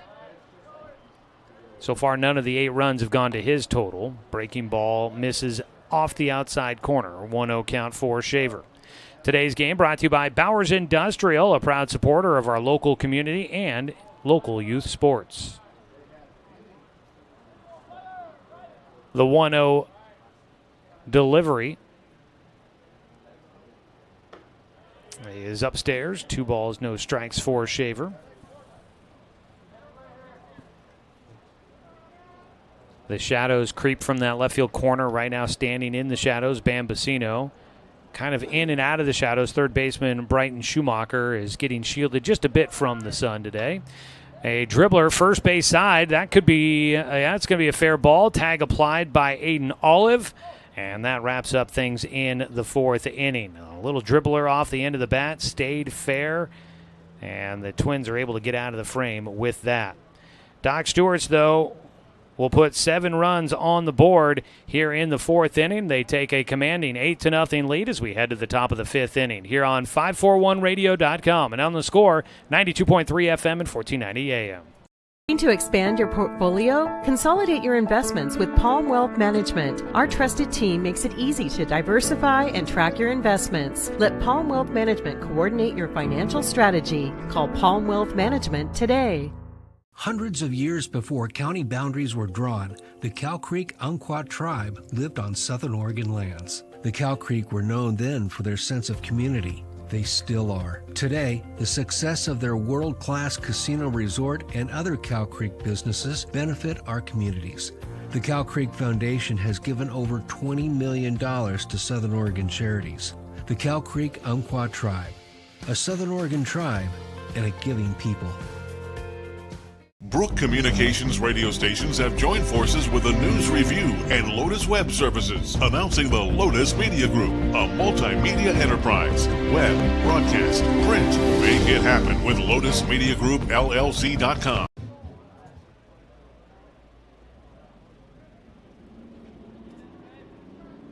First batter for the Twins. Taking a look at our D.R. Johnson Lumber Company scoreboard update. No runs, 1 hit, 3 errors for the Twins. 8 runs, 8 hits, and 1 error for the Doc Stewarts. First pitch in for strike 1 to Aiden Olive. It leads things off for the Twins against Jake Sproul, who pumps in another strike and gets ahead 0-2 against Olive, who grounded out to short his first time up. First baseman Aiden Olive standing in. Zach Bambasino, the left fielder, waits on deck. Fighting off the 0-2 pitch. Got a piece of that one. Tracked it pretty well for a breaking ball on the low inside corner there for Olive, the right-handed hitter. Today's game brought to you by Cascade Community Credit Union, belong to Douglas County. 0-2 from Sproul. Misses high. Kind of seemed like a changeup for me there. Sproul mentioned he kind of has the usual repertoire, I think, of 3, trying to work on a 4th pitch possibly. The 1-2. Got around on the inside pitch. It's out to left field. Running catch made by Shaver in left field. Ryan Shaver out in left field. Kind of seemed like a hesitation for a moment on whether or not he truly was going to have a chance of that ball. It seemed like he might have been thinking for a moment that he'd have to leave his feet. Batting number 3, but he's able to catch up to that ball, hung up just enough, and he makes the catch just at the knees. That retires Olive, 1 away. First pitch swinging away. That ball popped back out of play for strike 1. Bambasino reached on an error in the 3rd inning, but got stranded at second base. The 0-1 pitch from Sproul. Misses high and away, 1-1. Well, we were talking about Area 4. Right now, the Docs are 2 games out of first place behind the Medford Mustangs. It's a 1-1 pitch down the right side, foul into the bleachers behind the first base dugout where nobody is sitting. I don't blame them. I imagine it was probably warm over there in those metal bleachers in the direct sunlight. So Medford leading the Area 4 standings at 6-2 at the moment. It's a breaking ball high. 2-2 count for Bambasino. Redmond, the Central Oregon Generals, they're at 4-2 after splitting with Eugene yesterday. They're a game back of Medford. 2-2 pitch, grounder, third base side, will get into left field. So that'll get Bambasino on for a second time. Works one through the 5-6 hole on the left side of the infield. Out to Ryan Shaver in left. Base knock with 1 out. Tucker Green will bat. He was hit by a pitch his last time up. Sproul will try to pitch around that ground ball. So Medford 6-2, Redmond 4-2, 1 game back. Docs are 6-6 in Area 4 league play. They are 2 games behind the Mustangs. Strike on the first pitch to Green. Eugene split with Redmond yesterday. They are 3-5. They're 3 games back of the Docs. And then Grants Pass, after splitting with the Docs yesterday, they're 3-7. They're 4 games back of Medford. Strike taken. And it's an 0-2 count for Green. So a pretty tight race going on right now. Medford in a good spot. Redmond not in a bad spot at 4-2, but a lot of games left to go for them. In fact, 10 league games still left to go for Redmond. You play 16 total. Docs have 4 league games left to go, 4 against the Redmond Generals coming up Monday and Wednesday next week. 0-2 delivery from Sproul. Breaking ball, got him to reach. It goes towards short. Burke gets it to Sprague. No, it's off the line. It'll roll all the way out, and a chance to maybe make a put out. No, Flora hangs on to it. Didn't want to force the issue. Burke trying to make the throw to second base. Offline. Sprague couldn't handle it, and that allows everybody to stay on the bases. Bambasino ends up at third. Tucker Green, a fielder's choice, and then an error. Gets him to second base. That'll be the second error in the ballgame for the Docs. 2 runners on, 1 away, and the 9-hitter is up. Takes the first pitch for strike 1. Now, I didn't catch the number. This might be the new pitcher, Grady Kennedy, unless Gimlin stayed in as a DH, which it wasn't necessarily indicated. Pitch is low. That is number 1. That is Grady Kennedy. So Kennedy gets his first at-bat after taking over on the mound for Gimlin. He's got a 1-1 count. Swings through for strike 2. Maybe it's the uniform, the gray uniforms, high stirrup socks, the green socks. It just seems like every guy that you get a good look at for this Lewis Clark Twins team is just tall and lengthy. Ball fouled away, a 1-2 count. Just a group of lanky teenagers down there. All arms and legs. I don't know. Just something about them. The 1-2 pitch, strike 3. Watched it go by. Sproul will get his. That'll be strikeout number 4 on the night for Sproul. It's the first strikeout looking for Sproul. There's 2 down. 2 away, top of the order. Grady Krasselt will bat. Number 7, Guy Krasselt. Guy Krasselt.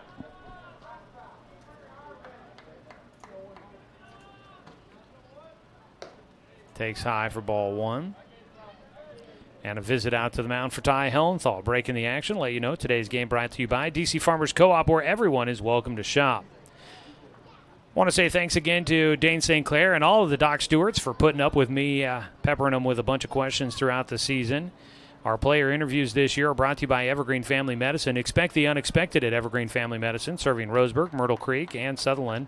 Evergreen offers more than traditional primary care. You can always expect more from Evergreen. 1-0 delivery from Sproul. Ground ball, comebacker up the middle, gets through. That'll break the goose egg for Lewis Clark as the throw cut off at the plate. It is a 2-run single for Krasselt. He'll have his first hit of the day. Drives in 2 runs for the Twins. And it's an 8-2 ball game now as the Twins not going away quietly in what is a 9-inning ball game. There is still a lot of baseball left to be played.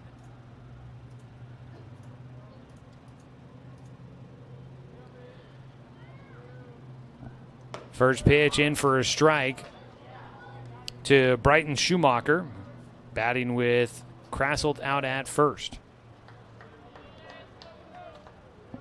6-run game, top of the 5th inning. Jake Sproul, 0-1 pitch, breaking ball, lifted right side. Jake taking a look for the fence, into the fence. He leaps up into the Cyclone to bounce off of it, but cannot make a play. And it's an 0-2 count. Schumacher 0 for 2 in the game, a strikeout and a fly ball out to first base. No activity over in the bullpen at the moment for the Doc Stewarts.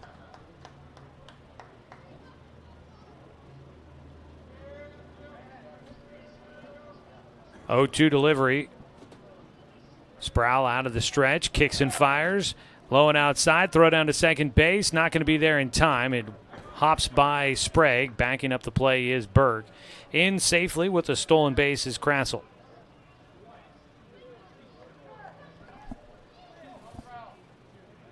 One-two count with a man at second for the Twins and 2 away. Krassel, a first-team All-League infielder at Lewiston, on base for the first time and showing off his speed. He got into second base real quick and would have been ahead of a tag if it had been caught there at second. A 1-2 count. Sproul needs one more to get through the 5th inning. That ball is fouled back for strike. Actually, it stays in a 1-2 count.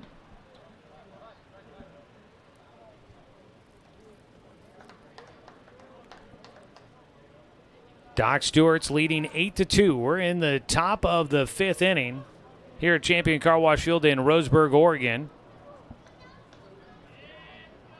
Jake Sproul takes his time. Sprague holding on the runner at second. Delivery in. Ground ball towards Robbins. His throw across the diamond low, but a short hop into the glove for Jake Johnson. He hangs on to it, and that retires Schumacher and finishes off the top of the 5th inning. Nice play at first base by Jake to handle the low throw. 2 runs come in for the Twins on 2 hits. There was one Doc Stewart's error, and you ended up having 1 man left on base.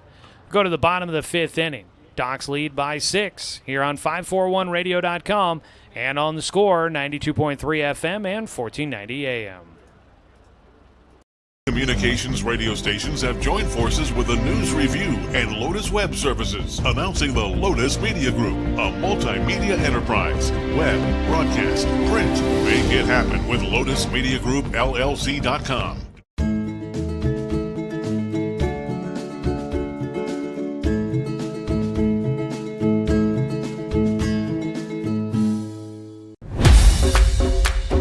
It wasn't until 1925 that the American Legion gave birth to its first youth program, and that was American Legion Baseball. And the emphasis was on citizenship and sportsmanship. Travel ball, a lot of the times you go and you play and it's kind of just more of an individual game. But in Legion Baseball, it's more of a team working towards a goal, and I really appreciate that you're playing for something more than just yourself. We're playing for all the past veterans who have served. We're playing for the people who are still serving in the military, and it's a huge honor to be part of this program.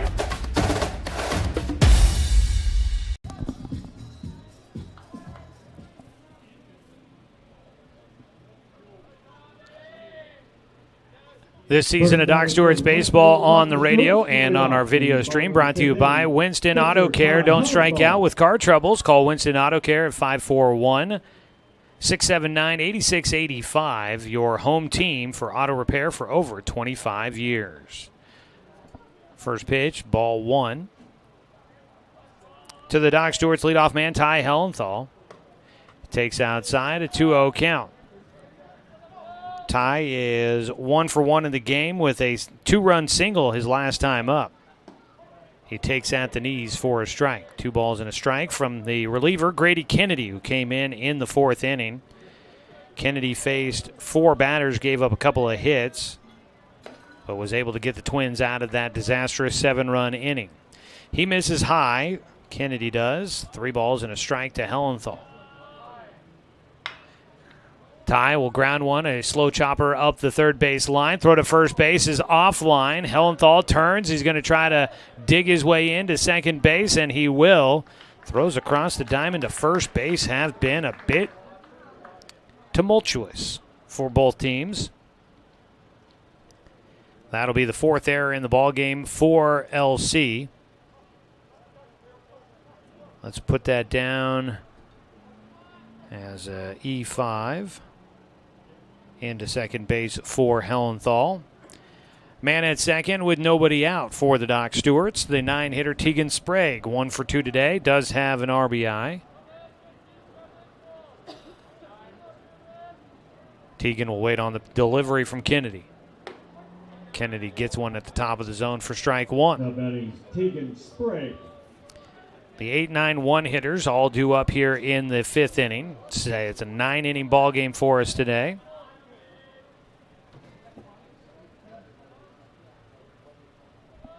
The 0-1 pitch to Sprague. Swing and a miss for strike 2. It's graffiti weekend here in the Umpqua Basin for maybe our visiting audience that is not familiar with the annual tradition during the summer. Classic cars overwhelm the area. Roseburg and the surrounding communities hosting a ton of events for graffiti weekend. As an 0-2 pitch, time called by Sprague. So you got a lot of classic cars coming in. Tonight will be the official cruise in that happens downtown. Almost just basically like a parade, but it's reminiscent of the kind of past years of when folks, for entertainment, you just go out and you just drive around a bit. The 0-2 pitch. Grounder left side. Hellenthal has to put the brakes on, but it gets by the shortstop, and then he will break for third. That might be a courtesy runner out there for Hellenthal. That is Fletcher Coleman once again running for the catcher. So Fletcher Coleman puts the brakes on with a ground ball in front of him. Then he sees it get through and takes off for third on safely. Tegan Sprague with his second base hit. Got past a diving attempt by Cole Kelly at short. And there's runners on the corners. So graffiti weekend, the big cruise coming up tonight. There's a swing and a miss by Paxton Burke for strike one. Burke facing the new pitcher Grady Kennedy for the first time in his fourth at-bat in the ball game. Went out and cruised on Thursday night, kind of up and down one of the main strips here in Roseburg with my 66 Mustang, but a lot of folks will be doing that here this evening as a ball fouled away by Burke, an 0-2 count. It is a very fun weekend with a lot of activity going on. We'll see how the timing works with us getting out of tonight's ball game, and might try to go check out what's going on down on Harvard tonight after the official cruise wraps up downtown. Folks stick around and they continue to cruise almost all night long. The 0-2 pitch fouled off. Stays an 0-2 count for Burke with nobody out and runners on the corners. Docs leading 8-2 here in the bottom of the fifth. Just a thought for those that might be going out to be entertained on what's going on cruise night. So runner going, a swing, a ball in the dirt. Burke headed down to first with first base occupied at the time. He's not going to be able to take first, despite the fact that Sprague took off for second base. So it's a strikeout, stolen base for Sprague. He gets into scoring position, but Burke goes down swinging. First strikeout for Paxton Burke, and first strikeout for Grady Kennedy. One away. Logan Anderson.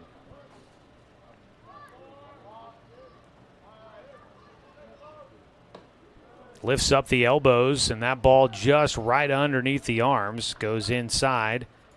A 1-0 count to start.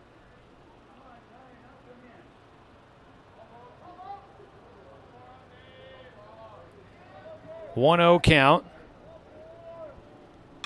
Anderson gets one in the air out towards right center. This might be enough to bring home a run. Tagging and heading for home will go Fletcher Coleman. He'll get in standing up. He actually kind of let up a little bit as the ball came in, cut off by Aiden Olive. If Olive may have thought about a move to the plate, he might have had a chance to make that a close play. Instead, it's a sac fly, 2 away. Sac fly for Logan Anderson. He picks up his second RBI of the game. Now batting number 14, Cal There's Robbins. 2 down. And up the bat will be Cal. Robbins, last time he was up, ground rule double over the left field fence. That ball bounces away, coming home from third. Tegan Sprague will score, and the Doc Stewarts add another one. They get back the 2 runs they give up. They lead it 10-2. And a wild pitch, able to bring in Sprague.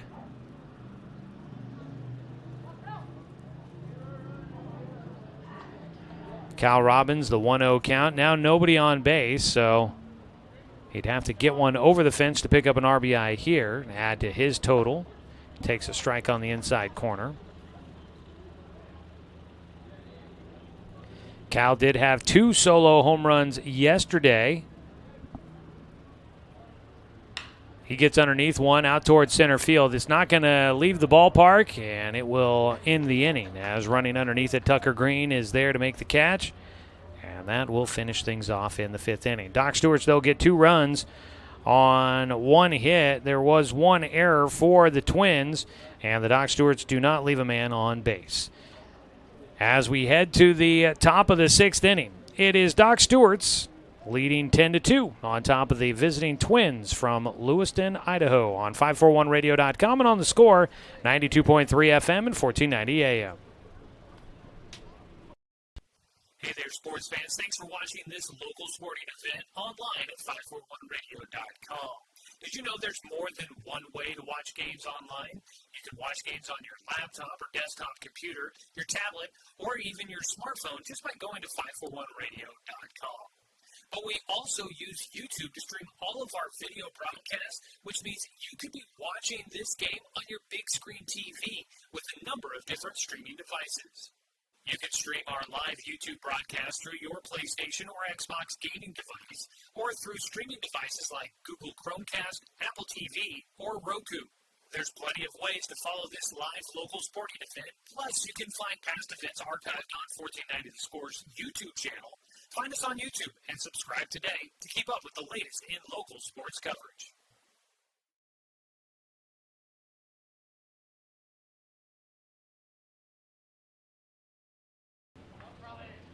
First batter for the Twins to lead off the top of the 6th inning, number 19. Top of the 6th inning, the visiting team, the Lewis Clark Twins, will step up to the bat.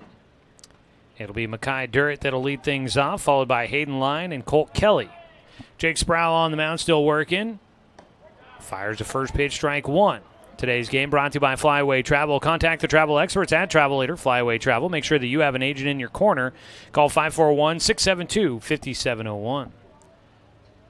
The 0-1 pitch, lined in the air, out towards right center, on the run. Dane St. Clair won't be able to get there. That ball's going to roll all the way to the warning track. The lefty turns and fires, and Durrett will hold at second base. A leadoff double for the Twins.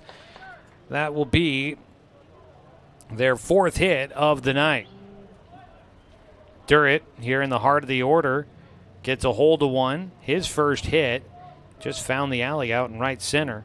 Drops that one and gets it to roll all the way to the warning track. Leadoff man on base. I believe we might have had a courtesy runner.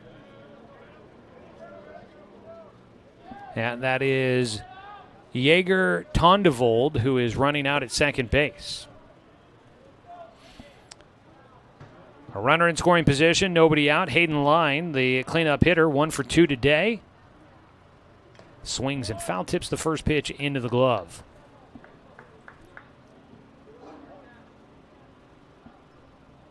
Still nothing going in the bullpen for the Doc Stewarts right now. Their starting pitchers have been pretty efficient and have been very durable here as of late. Ball fouled back for strike 2. I knock on wood on that point. The last 4 games that's been doubleheaders for the Doc Stewarts. They played 2 yesterday, and then they played 2 on Wednesday last week against the Grants Pass Nuggets, and the starting pitcher in each of those games goes the distance. The 0-2 pitch from Sproul, who was the starter for the Docs today, misses high and away.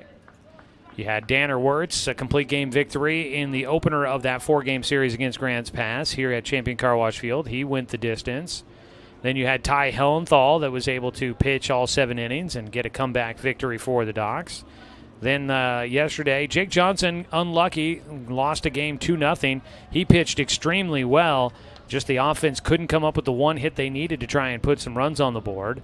So Jake pitched a complete game, but in a loss. And then Cam Hartzell, a complete game yesterday and a win for the Doc Stewarts. As a pitch high from Jake Sprout, 2-2 count against Hayden Line. So the pitchers, man, it has been, I was saying yesterday, if this team can continue to pitch the way they have the last 4 days, and now you can, or the last 4 games, and now you can make it 5 games, if they can continue to pitch like this, they might just have a chance to be a team that makes some noise come the state tournament time. As a pitch high, 3 balls and 2 strikes to Hayden Line. Now, there's a lot of pieces that go into it, but pitching is big, and the way the Docs have pitched as of late, really like what their pitchers have been able to accomplish. Runner out at second base after a leadoff double. 3-2 pitch. Swung on and missed. Down on strikes goes Hayden Line. Strikeout number 5 on the day for Jake Sproul. First out in the 6th inning. Big one there. Colt Kelly will bat. He's 0 for 2 in the contest. The next batter, number 11, Colt for Jake Sproul. Kelly. Coming into today, Sproul had 17 strikeouts. He's adding 5 more to it. 22 on the season. Gets a strike on the outside corner. 0-1 count. Mentioned it before. Sproul led the state at any classification with 167 strikeouts this spring out at Myrtle Point High School. 0-1 delivery for him. A long look to second. Turns and fires in. Hits the inside corner with his breaking ball. 0-2 count. And he was just a junior this year. He'll have another season out at Myrtle Point, and hopefully maybe another season with the Doc Stewarts here. He played with Pepsi last year, also had South Coos, played with them in their single-A team. High and inside with his breaking ball. Couldn't catch the top end of the zone. And it's a 1-2 count. A ball, 2 strikes, 1 out. Sproul delivers. That ball, just a piece of it. Chasing after some high cheddar there. Colt Kelly got just enough to stay alive as he fouls it to the backstop. We'll get a chance at a legal ID here in just a second as we've hit the top of the hour. 8:05 on your clock. This game just over an hour and a half long. Again, the 1-2 pitch from Sproul. Breaking ball grounded towards third. Pick it up. Throw across the diamond by Robbins. Runner heading for third. No throw by Jake. They will get the out at first. 2 down. Let's go ahead and pause 10 seconds for station identification. This is Doc Stewart's Baseball on the Score. The next batter, number 16, Aiden Olive.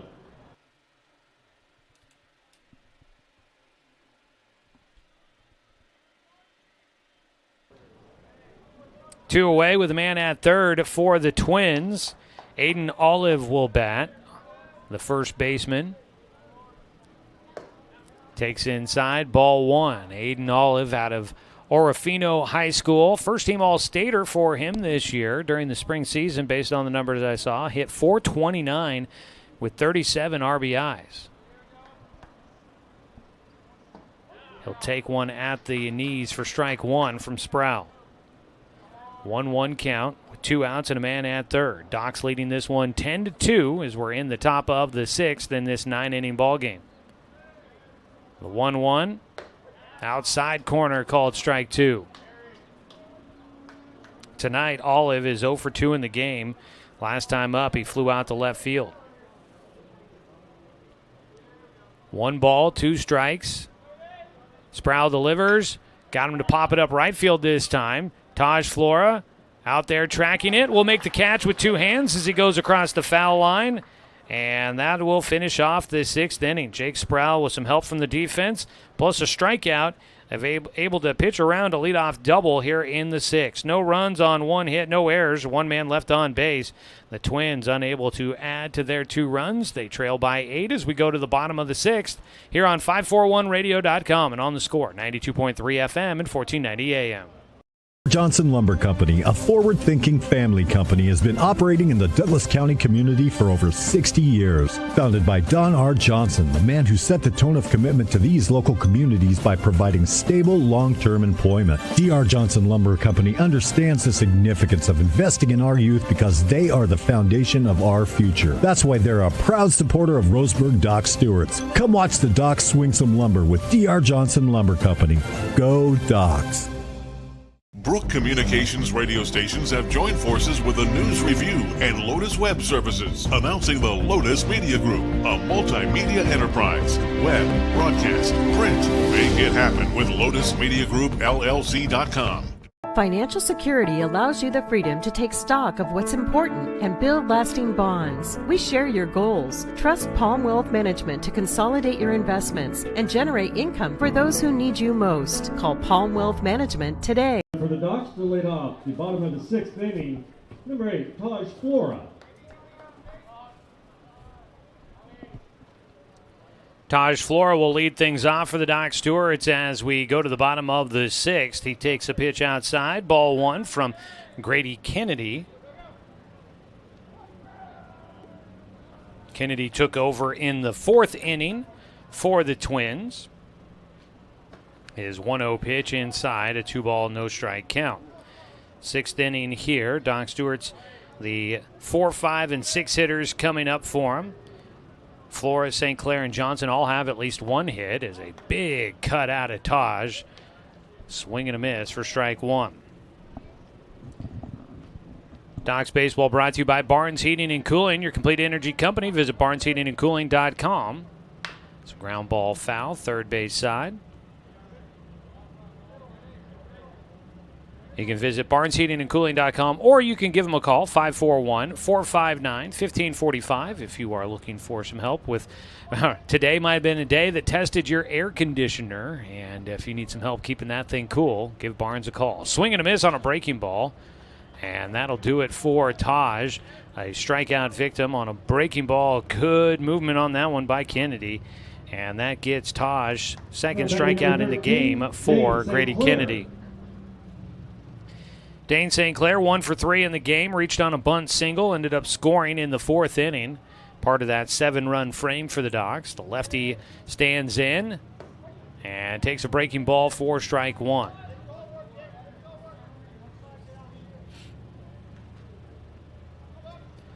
On the mound, Kennedy works out of the windup. The righty delivers. That pitch is popped up foul and out of play for strike 2.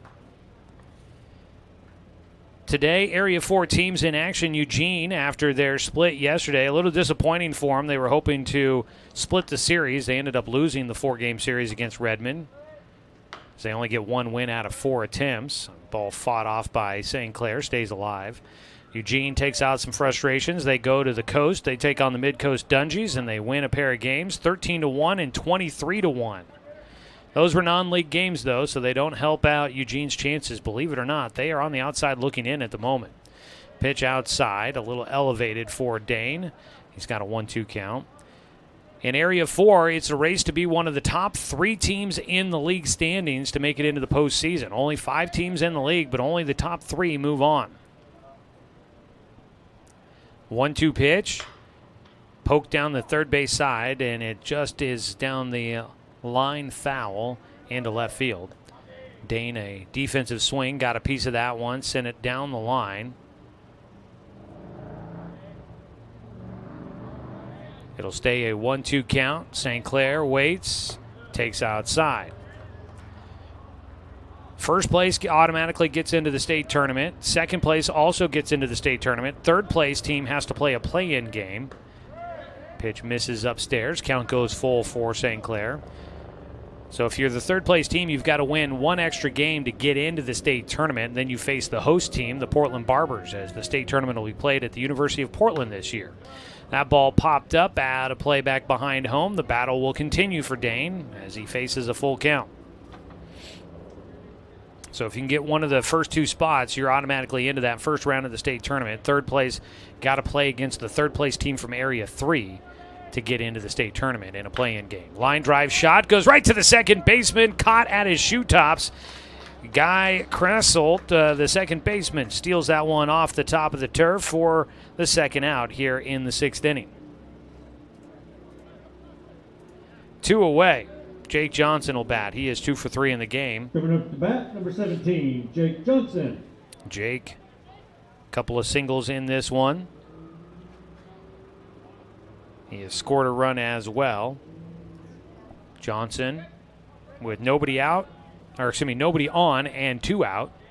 We'll dig into that box, trying to get something going here in the 6th. That pitch inside, he spins out of the way of it. It goes right by the top of his belt buckle. Spins out of the way for ball 1. It's going to be a real interesting finish to see which teams get those 3 spots. Right now, Medford obviously in a good spot. Redmond in a good spot with only 2 league losses. But then you've got Docks, Eugene, and Grants Pass all with 5 or more losses. Swing and a miss. Strike 1 for Jake. Docks are in a decent spot, but they're going to have to finish off the regular season.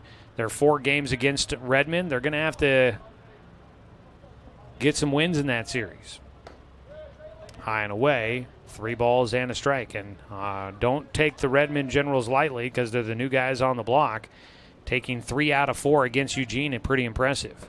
Jake takes a 3-1 pitch on the inside corner for strike 2. Eugene, the defending league champs and the defending state champs. And they are on the verge of maybe not making it. Pitch is low, ball 4. A walk issued to Jake with 2 outs. He's on base for a 3rd time. First walk issued by Grady Kennedy in relief of Kendry Gimlin. Gimlin is going to be credited with 8 of the 10 runs scored so far by the Doc Stewarts. They're in front 10-2.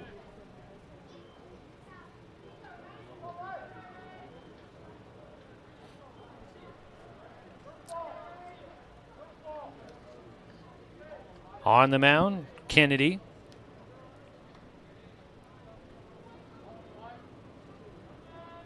Gets ready to face off against Shaver. Shaver off the end of his bat, grounds it right side and pokes it into right field. Jake Johnson turning, heading for 3rd. He'll get in standing up. A 2-out single by Ryan Shaver, his first hit in the game. He is 1 for 2. He's also been walked and hit by a pitch, and he puts one into right field. Little opposite field poke. And after the walk, Jake Johnson able to get all the way around to 3rd with 2 outs. He was moving on contact, and that allows him to get 2 bags out of that.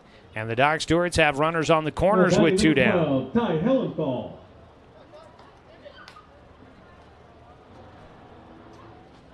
So here in the bottom of the 6th inning, it is a 10-2 lead for the Doc Stewarts. And they've got a chance to add some more if they can keep this 2-out rally going. Ty Hellenthal is 1 for 2 today. Sack bunt, 2-run single, and reached on an error. Takes high from Kennedy. 2 balls and no strikes. Dave chiming in on our YouTube stream there. The broadcast started at normal, so I'm not sure why it might be seeming like it started at the 4th inning for you.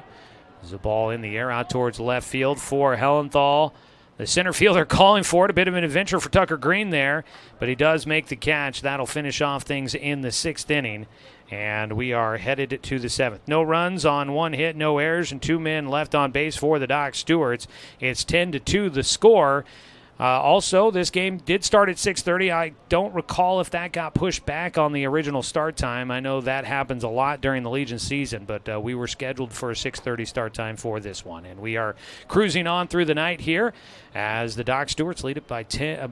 They lead it by 8 as we go to the top of the 7th on 541radio.com and on the score 92.3 FM at 1490 AM. Turn your home into your dream sanctuary with help from Douglas County Farmers Co-op. For over 100 years, we've carried everything you need to keep your garden and crops green and growing, including a large selection of soil mixes, composts, fertilizers, and other soil amendments. You'll also find stones, boulders, gravel, and more to add structure and diversity to your yard. Stop by or shop at DouglasCountyFarmersCoop.com.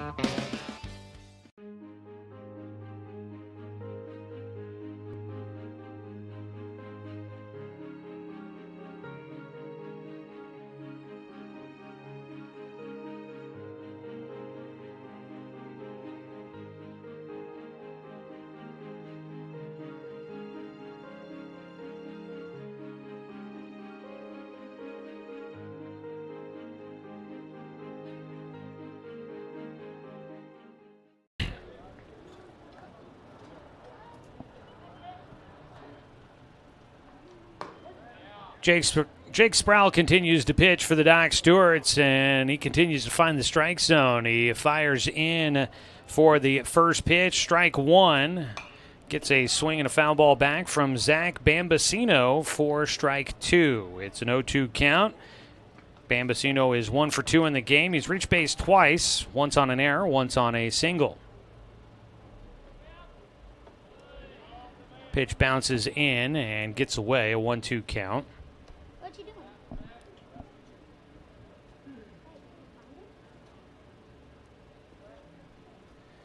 1 ball, 2 strikes from Sproul. He delivers and misses low and outside. 2 balls, 2 strikes against the 7-hitter Bambasino. Green and Kennedy are due up as well here in the 7th inning. Chopper right side. Sprague back into the outfield grass. Turns, throws to first. Jake Johnson gets out of the way as he stays on the bag and makes the play. And there's 1 away. Nice job by Sprague covering some ground and a good adjustment late on that play by Jake Johnson. There's 1 away. So Jake next batter, number 12, and Tegan Sprague able to combine for the first out. A 4-3 put out, 1 down. And now Tucker Green will bat. Green 0 for 1 in the game, was hit by a pitch his first at bat. He takes a strike to start things off. Docs Baseball, our live video coverage brought to you by the Cow Creek Tribe. The 0-1 pitch off the outside edge, 1-1 count. Do see some comments coming in. Yeah, for some reason, the live stream will sometimes reset, and I guess that might affect your chances to go back and rewatch innings. It'll all be there once the game goes final. As a pitch on the outside corner called for a strike, showing a bunt. Green reached out there, but then pulled the barrel back at the last moment. Behind the plate, the catcher reaching for that ball at the last second to try and get to it, and might have gotten a call out of that one. The 1-2 swung on and missed for strike 3. That is another strikeout for Jake Sproul, number 6. 2 down. That kind of looks like it might be Amos Bowers back behind the plate now. That is the case. Bowers is catching here in the 7th inning. Big swing and a miss on the first pitch to Grady Kennedy. He might have hurt himself swinging through.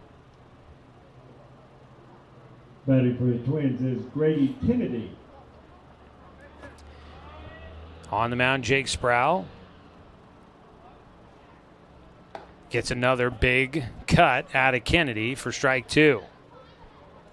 Yeah, Kennedy was reaching down, grabbing his right leg, his ankle area, his back foot as he swung through on that first pitch. That was an aggressive swing and did a little damage.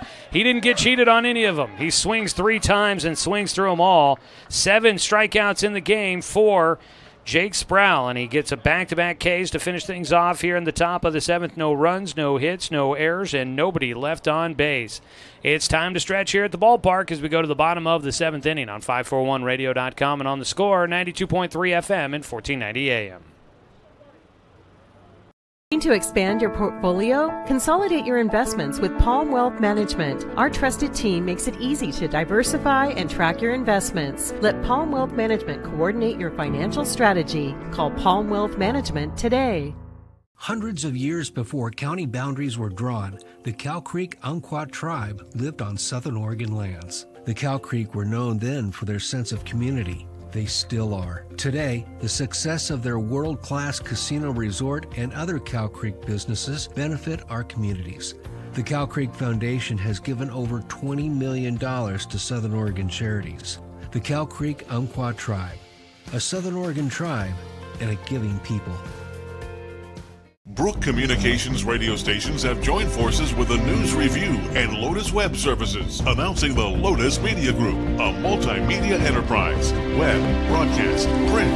Make it happen with Lotus Media Group, LLC.com.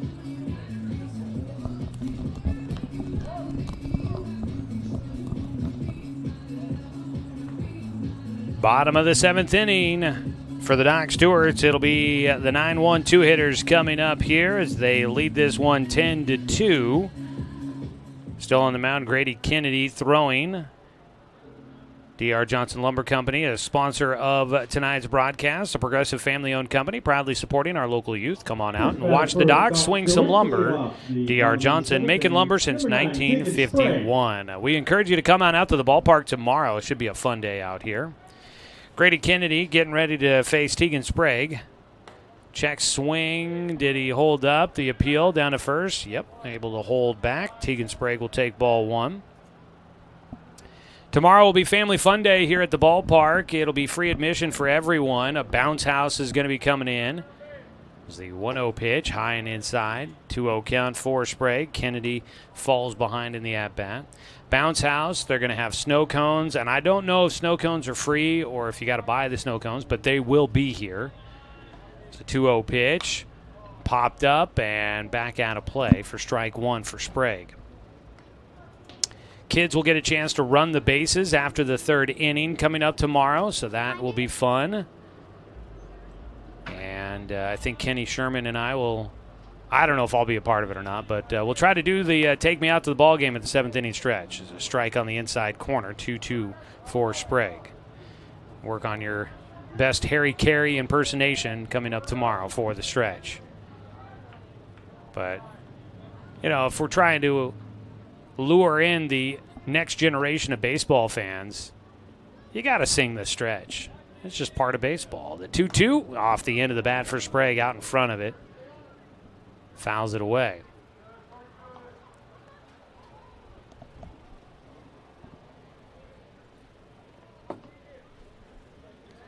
Two balls, 2 strikes for Tegan Sprague. Waited on a breaking ball, but he sends it way in the air out towards center field. And the catch made by Tucker Green. I kind of wonder if he lost it in the lights for a moment. The lights are starting to flicker on here at Champion Car Wash Field. Next batter, number 7, Paxton Burke. And as the lights are coming on, we saw the lights provide some troubles just a couple of games ago here in Roseburg. Lights kind of blocking out the ball a little bit. Lights are kicking on a little early. The field is kind of covered in a lot of shadows, but there's still quite a bit of sunshine out there. A 1-0 count. Ground ball. Chopper towards second. Took some high hops. Throw to first base. Out at first. Almost looked as if Aiden Olive was pulled off the bag on the throw. Paxton Burke trying to beat it out and trying to get to first safely, unable to do so. A high chopper to second base, almost beat out the throw as well. Guy Krassel playing back had to wait on that ball to get to him as first pitch swinging away. Logan Anderson. I've had a daddy long leg friend who has been crawling around in here, and I just flicked him down to the ground, and I think he started crawling on my foot. Startled me there. 0-1 count for Logan Anderson. Takes a pitch inside, 1-1 count. Also could just be making that up. He may be somewhere else. I have no idea. But I took my shoes off because it's so stinking hot in here. I told my wife, I'm not wearing socks today. It's too hot for socks. And now I'm got bare feet and I'm worried about spiders crawling all over them. 2-1 count. Back to the baseball action, which you came here for. Pitch is outside. A 3-1 count for Logan Anderson. Lights are starting to take some effect as we will presumably be playing until after sunset. 3-1, high for ball 4. A 2-out walk to Logan Anderson. Anderson on base for a 3rd time.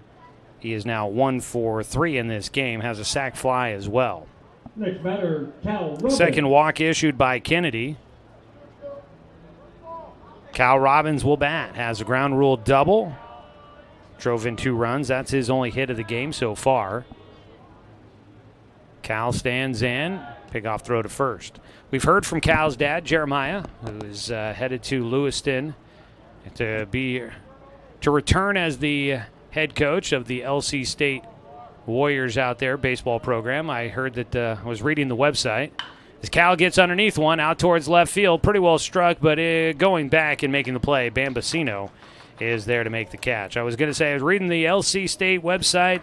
Apparently they've got a social meet and greet coming up with the new head coach of the LC State Warriors, Jeremiah Robbins, coming up later this month. I believe it said on the 24th. So if you want to get together with Coach Robbins out there in Lewiston, I guess you buy a ticket here soon. Should be a fun event there. All right, we are through 7 innings of play here. It's 10-2 here in Roseburg, Oregon.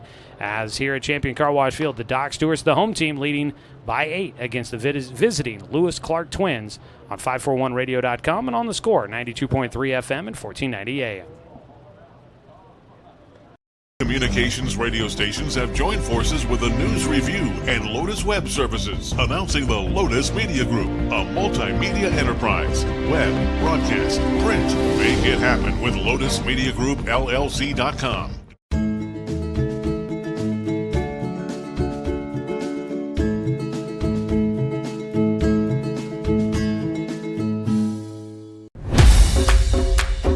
It wasn't until 1925 that the American Legion gave birth to its first youth program, and that was American Legion Baseball. And the emphasis was on citizenship and sportsmanship. Travel ball, a lot of the times you go and you play and it's kind of just more of an individual game. But in Legion Baseball, it's more of a team working towards a goal, and I really appreciate that you're playing for something more than just yourself.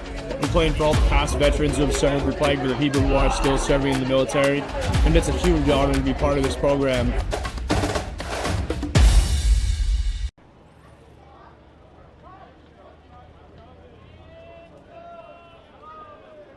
Guy Krasselt leading things off for the Lewis Clark Twins. Takes low and outside for ball 1.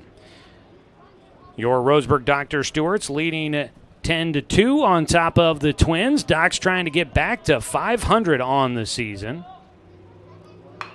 Ground ball comebacker fielded by Sproul. He'll run over to first base, underhands it to Jake Johnson for the first out here in the 8th inning. Let me think about it here. Thinking back throughout this season, this might be the first 9-inning game that we're playing, scheduled 9-inning game that the Doc Stewarts are playing here this year. Pitch low and outside, ball 1 for the 2-hitter, Brighton Schumacher. Seems like usually throughout a season you'll get a few of these. The ball lined to right field, drops in for a base hit. Schumacher will have his first base knock of the night. And that'll get 1 on.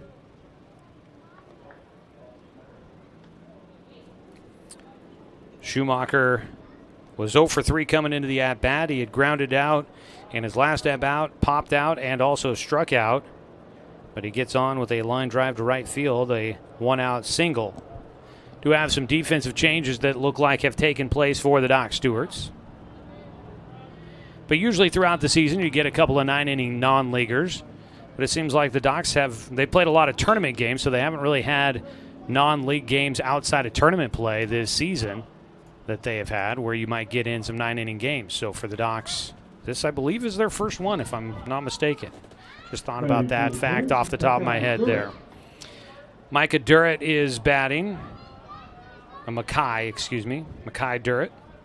He's got a double his last time up. Check swing, holds back on a pitch low, 1-1 count. Now playing at first base for the Roseburg Doc Stewarts is Danner Wirtz. We mentioned Amos Bowers has taken over behind the plate. Ball lifted in the air right side for Durrett. This one's going to take back Taj Flora a little ways, but he will get there and make the catch as he sends it back in quickly. Staying at first base, Schumacher. 2 down for Durrett. That's his 3rd flyout of the game. He is 1 for 4. Hayden Line, the cleanup man, bats here. He's 1 for 3 with a single to left field. His 2nd at-bat. He'll face off against Jake Sproul for a 4th time. Docs do have an arm throwing in the bullpen.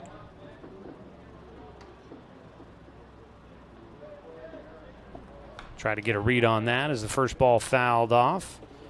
Trying to get my binoculars to focus for me here. That is Logan Anderson that is throwing in the bullpen. We have not seen him throw anytime recent. Jake Sproul's 0-1 pitch is a little high. 8 innings here, trying to get through 8 innings is Jake Sproul. He's thrown 7 2/3 right now, longest outing for him this summer. Foul ball back.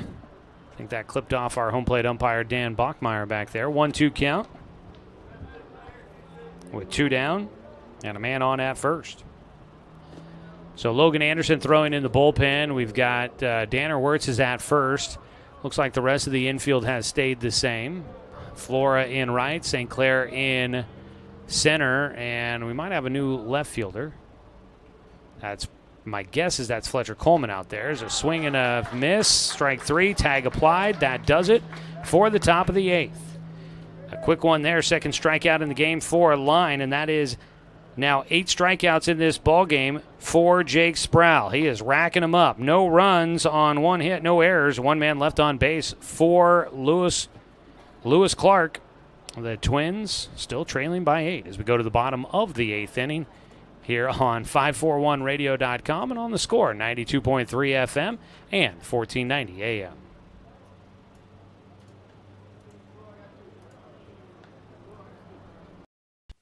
Hey there, sports fans. Thanks for watching this local sporting event online at 541radio.com. Did you know there's more than one way to watch games online? You can watch games on your laptop or desktop computer, your tablet, or even your smartphone just by going to 541radio.com. But we also use YouTube to stream all of our video broadcasts, which means you could be watching this game on your big screen TV with a number of different streaming devices. You can stream our live YouTube broadcast through your PlayStation or Xbox gaming device, or through streaming devices like Google Chromecast, Apple TV, or Roku. There's plenty of ways to follow this live local sporting event. Plus, you can find past events archived on 1490 The Score's YouTube channel. Find us on YouTube and subscribe today to keep up with the latest in local sports coverage.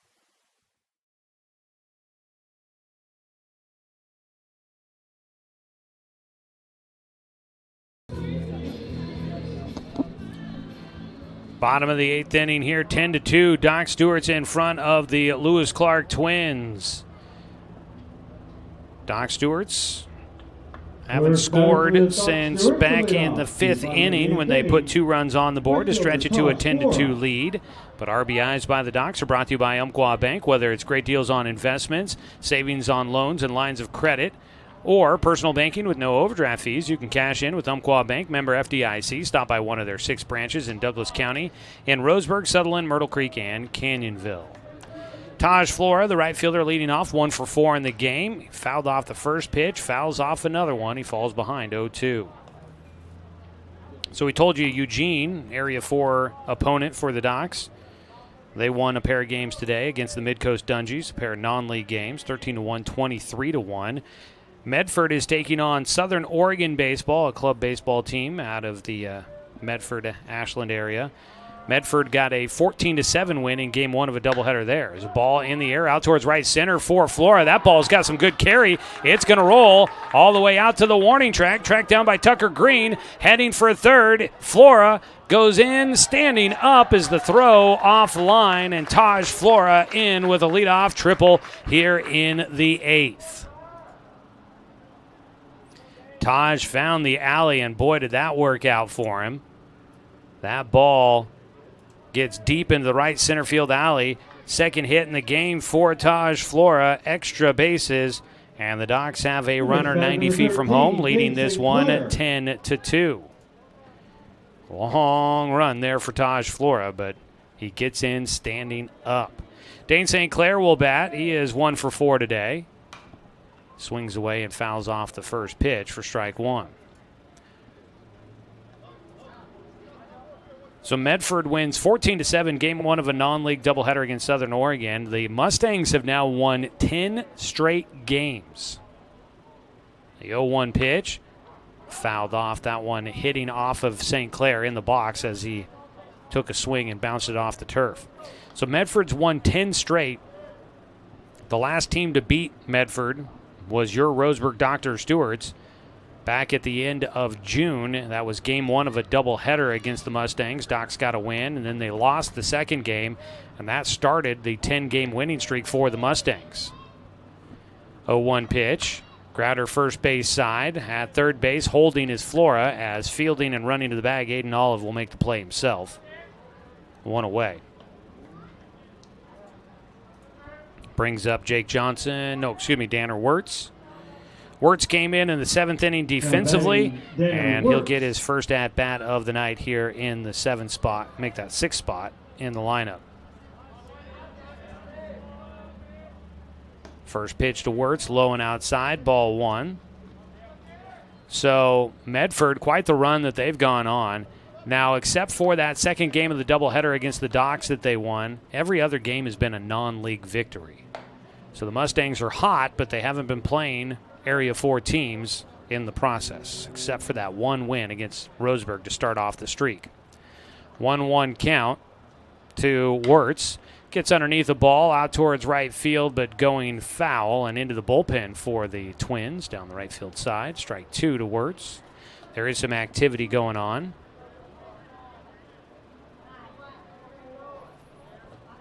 Some activity going on in the bullpen for the Twins. Get a number on that guy down there. That's Morgan Bunch that is throwing that direction. Down in the bullpen, down along the right field line. Pitch in the dirt. Wirtz able to hold off. It trickles away from the catcher. Durrett tracks it down, and Flora holds at third base. 2-2 count.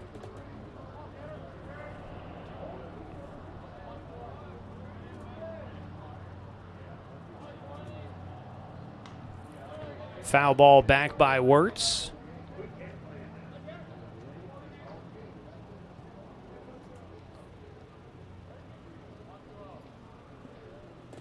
And it stays a 2-2 count for Danner.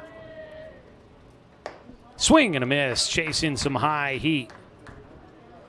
And Wirtz in his first at-bat is a strikeout victim. That is the third punch-out for Grady Kennedy, who continues to throw for the Twins. All right, now in left field, Fletcher Coleman has taken over. And Coleman will foul off the first pitch for strike 1. His first at-bat here. New batter for your Ducks, number 2, Fletcher Coleman. Coleman has missed a couple of games due to an injury issue with his hands. So happy to see that things have healed up for him, and he is back in the lineup here, getting a chance to swing for the first time in a while. He'll go opposite field. A fly ball out to Bambasino in left field. He makes the catch, and that will wrap things up here in the 8th inning. Doc Stewart's a leadoff triple. They're unable to do anything with it. Stranded at third is Taj Flora. No runs, the one hit, no errors, and one man left on base. We're through 8 innings of play. The Doc Stewarts need 3 more outs to finish this one off. Top of the 9th coming up when we return on 541radio.com and on the Score, 92.3 FM and 1490 AM. Johnson Lumber Company, a forward-thinking family company, has been operating in the Douglas County community for over 60 years. Founded by Don R. Johnson, the man who set the tone of commitment to these local communities by providing stable, long-term employment. D.R. Johnson Lumber Company understands the significance of investing in our youth because they are the foundation of our future. That's why they're a proud supporter of Roseburg Doc Stewart's. Come watch the Docs swing some lumber with D.R. Johnson Lumber Company. Go Docs! Brook Communications radio stations have joined forces with the News Review and Lotus Web Services, announcing the Lotus Media Group, a multimedia enterprise. Web, broadcast, print. Make it happen with LotusMediaGroupLLC.com. Financial security allows you the freedom to take stock of what's important and build lasting bonds. We share your goals. Trust Palm Wealth Management to consolidate your investments and generate income for those who need you most. Call Palm Wealth Management today. New pitcher for the Docs, number 4, Logan Anderson on the mound.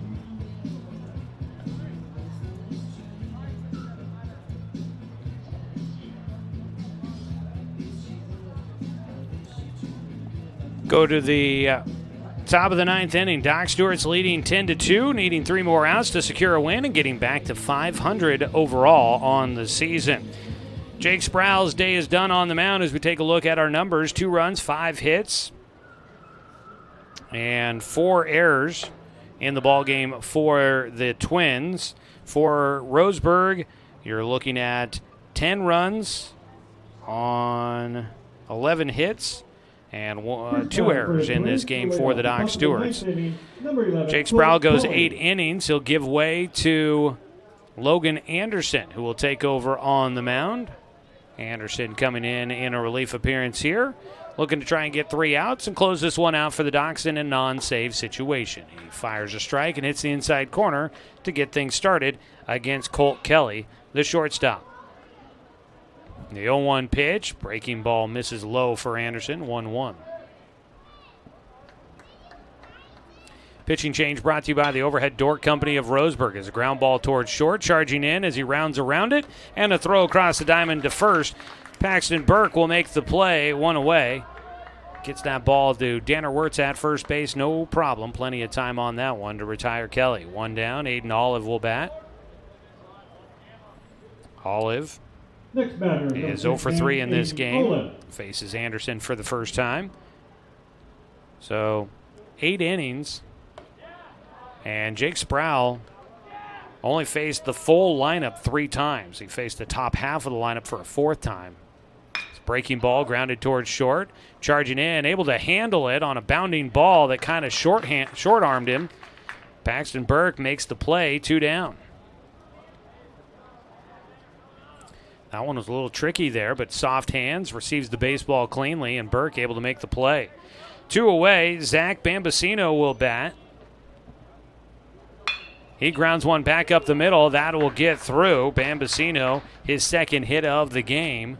That is a comebacker right past the feet of Logan Anderson into center field. A 2-out single, 6th hit in the game for the Twins. Runner at first with 2 down. Tucker Green will bat. So Jake Sproul, a heck of an outing here today as a pickoff throw to first by Anderson, not in time. By top of the 9th, 2 outs, down to their last out here for the Twins. They trail by 8, have a man on base. First pitch swinging, that ball fouled back for strike 1 by Green. Sproul, over his 8 innings of work, as mentioned, gave up 5 hits, 2 runs. And there might be some unearned runs in that as a ball lifted towards the alley in right center. That'll get down, and Lewis Clark might get a run out of this. That ball goes all the way to the wall. Flora will send it back in. It's going to be a triple as they will hold Tucker Green at third. An RBI triple, scoring Bambasino from first. The alleyways here, if you can get a ball down in the alleys, boy, it can be troublesome.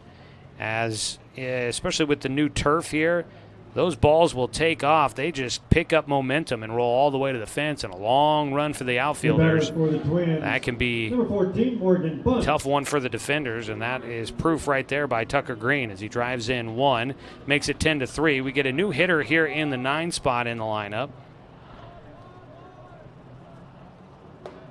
First pitch in for a called strike on the inside corner. This is Morgan Bunch that will bat.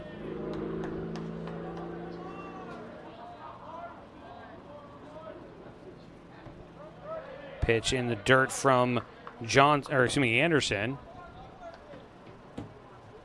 It's a 1-1 count. Morgan Bunch out of Asotin. Hadn't had to say it for a while. Had to remind myself for a second. 2 balls and a strike. Ball in play, out towards right center again, and another run comes in. Another base hit for the Twins. They're not giving in with 2 outs against them. Back-to-back base hits to drive in a run. A single there for Bunch in his first at-bat. It drives in 1. 2 runs come in against Anderson. It's 10-4. Still a long way to go for the Twins. As Bunch will get a hit in his first at-bat. Logan Anderson misses inside to the top of the order here. Guy Krasselt will bat. Pitch outside. 2 balls and no strikes.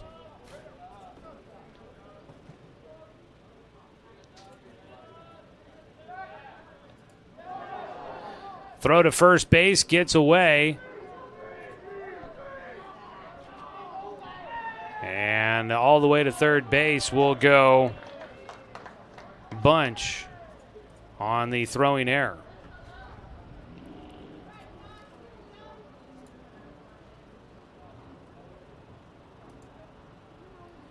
So pickoff throw by Anderson off the mark.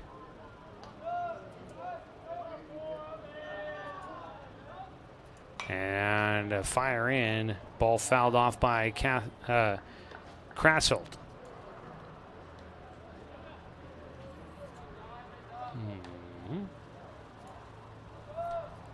Two balls and a strike.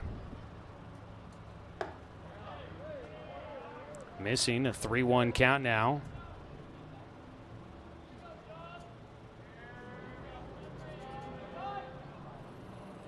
Anderson, a deep breath, delivers in and misses high for ball 4. And hasn't quite gotten interesting yet, but it's definitely not going the way that, especially after getting the first 2 outs, that the Docs were hoping for. Now we'll get a visit out to the mound to talk some things over here to try and calm down Logan Anderson, focus him back in, and try to just get through one more out here in this ballgame.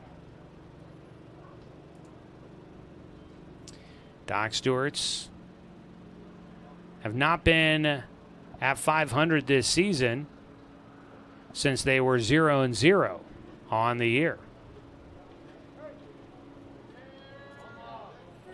Runner at first and second. Now batting number 9, Brighton Schumacher. I was trying to, for a moment there, to try and focus in our center field camera just a hair better, but every time I did, I ended up getting one way or the other too out of focus. First pitch high, ball 1. At first base is Krasselt. At third base is Bunch. Still, it's a 6-run lead, so the game-tying run is a long way from coming up. Ground ball left side, though, gets into left field, and it's an RBI single for Schumacher.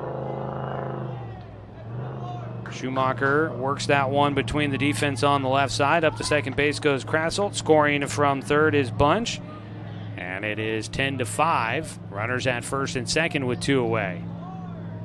It was a big lead for the Docs in this one. And Lewis Clark has definitely come back. The LC Twins putting up a fight here with 2 outs. Down to their last out, and they are not ready to call it quits. They made the drive all the way over here. Might as well, right? First pitch, a strike at the knees to Mackay Durrett. Durrett is 1 for 4 with a double back in the 6th.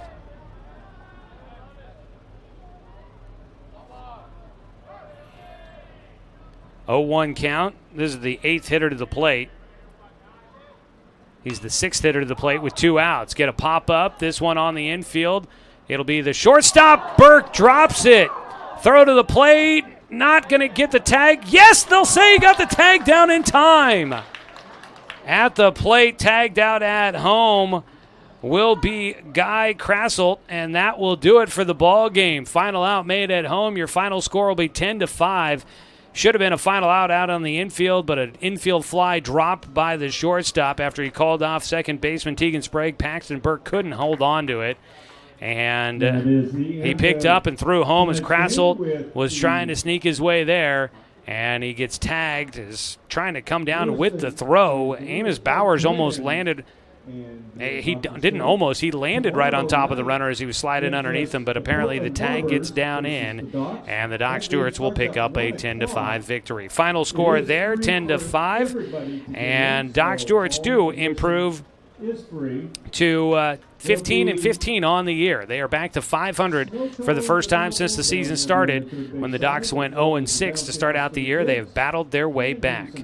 We'll see if they can get above 500 tomorrow as they welcome in the Portland Barbers for a single 9-inning game. It's Family Fun Day tomorrow. We'll talk more about that as we come back for the postgame show here on 541radio.com and on the Score, 92.3 FM and 1490 AM. Of years before county boundaries were drawn, the Cow Creek Umpqua tribe lived on southern Oregon lands. The Cow Creek were known then for their sense of community. They still are. Today, the success of their world-class casino resort and other Cow Creek businesses benefit our communities.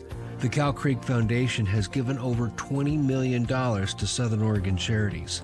The Cow Creek Umpqua tribe, a Southern Oregon tribe and a giving people.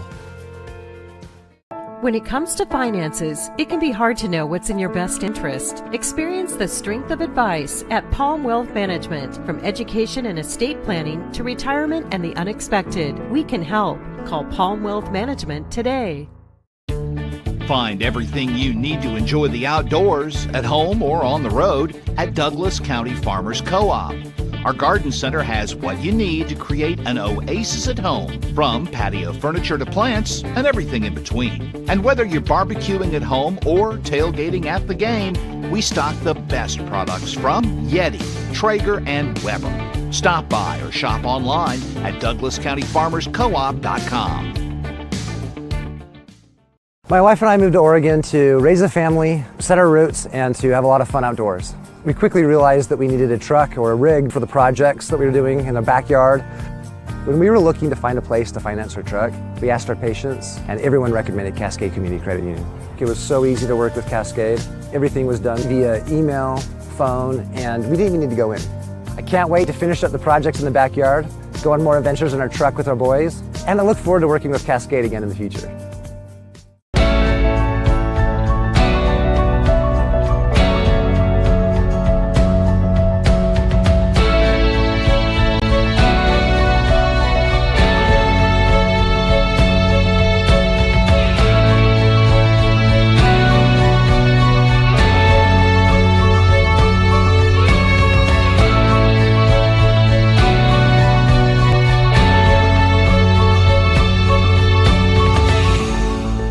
D.R. Johnson Lumber Company, a forward-thinking family company, has been operating in the Douglas County community for over 60 years. Founded by Don R. Johnson, the man who set the tone of commitment to these local communities by providing stable, long-term employment. D.R. Johnson Lumber Company understands the significance of investing in our youth because they are the foundation of our future. That's why they're a proud supporter of Roseburg Dr. Stewart's. Come watch the Docs swing some lumber with D.R. Johnson Lumber Company.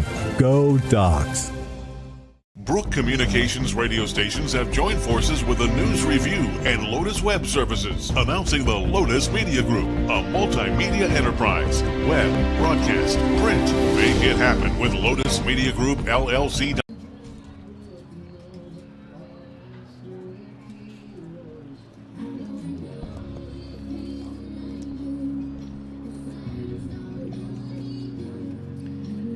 Tallying things up here at Champion Car Wash Field is the Doc Stewarts of Roseburg.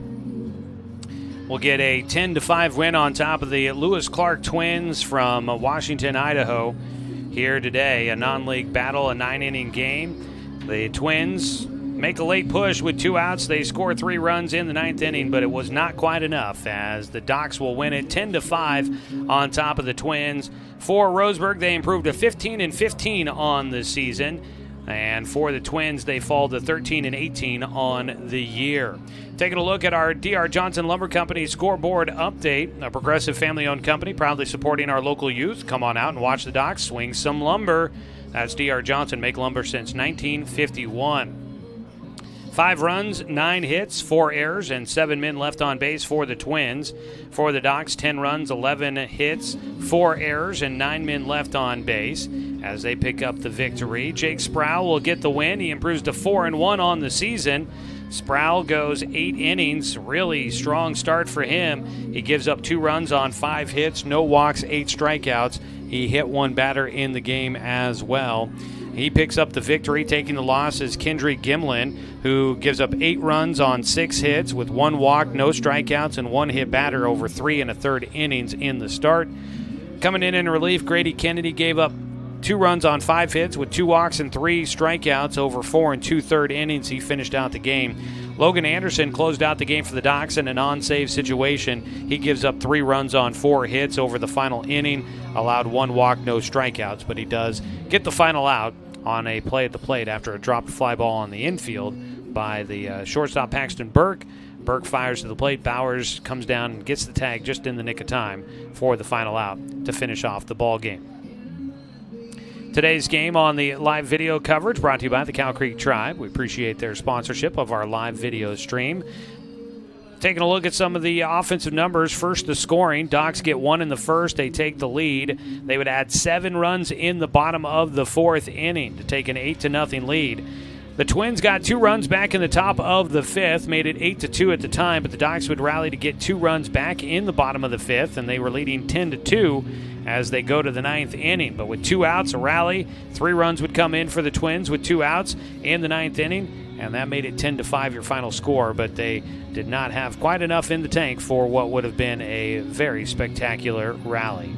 Doc Stewart's getting the win there. Taking a look at the offense, Guy Krasselt goes 1 for 4 in the game with a 2-run single. He also drew a walk. Brighton Schumacher was 2 for 5 in the game with an RBI. Mackay Durrett was 1 for 5 in the game with a double. Reached on a dropped fly ball on the infield, but the final out of the game was made at home after he reached first. Hayden Line goes 1 for 4 in the game with a single and a pair of strikeouts. Colt Kelly was 0 for 4 in the game with a strikeout. Aiden Olive was 0 for 4 in the game. Zach Bambasino goes 2 for 4 in this one, reaches twice on singles, scores twice, also reached on an error. Tucker Green was 1 for 3 with an RBI triple. He scores twice, reached on a hit by pitch and a fielder's choice. Kendrick Gimlin goes 0 for 1 in the 9 spot. Grady Kennedy came in. He goes 0 for 2 with a pair of strikeouts in the 9 spot. And then Morgan Bunch gets an RBI single in the 9th inning in his lone at-bat in the ballgame here this evening. For the Roseburg Dr. Stewarts, for Paxton Burke, he ends up 0 for 5 in this one. Reached on an error in his first at-bat and scored a run, but could not get on in the rest of the game. Logan Anderson was 1 for 3 in this one with an RBI single, a run scored after reaching as a fielder's choice, and a sac fly and a walk for him. He did have 2 RBI. Cal Robbins was 1 for 5 with a 2-run double. Taj Flora goes 2 for 5 in the game with a 2-run single and a triple. Dane St. Clair was 1 for 5 with a bunt single and a run scored. Jake Johnson was 2 for 3 with a pair of singles, a run scored, and a walk. Danner Wirtz came in his spot, struck out swinging. Ryan Shaver was 1 for 2 in this game. He walked, was hit by a pitch, scored a run, also had a single. Fletcher Coleman got 1 at-bat in that spot in the lineup. It went 0 for 1. Ty Hellenthal was 1 for 3 with a 2-run single, a 2-run scored as he reached on an error as well. Also had a sac bunt. And Tegan Sprague was 2 for 4 in the game with an RBI single and scored twice in this one as well. That's a look at the numbers and how this one played out here tonight. Thanks, everybody, for tuning in and joining us. A fun day of baseball here at the ballpark. And now we get ready for another hot one tomorrow. It'll be Family Fun Day. We'll tell you more about that, but before we get there, let's go ahead and real quick pause 10 seconds for station identification. This is Doc Stewart's Baseball here on The Score.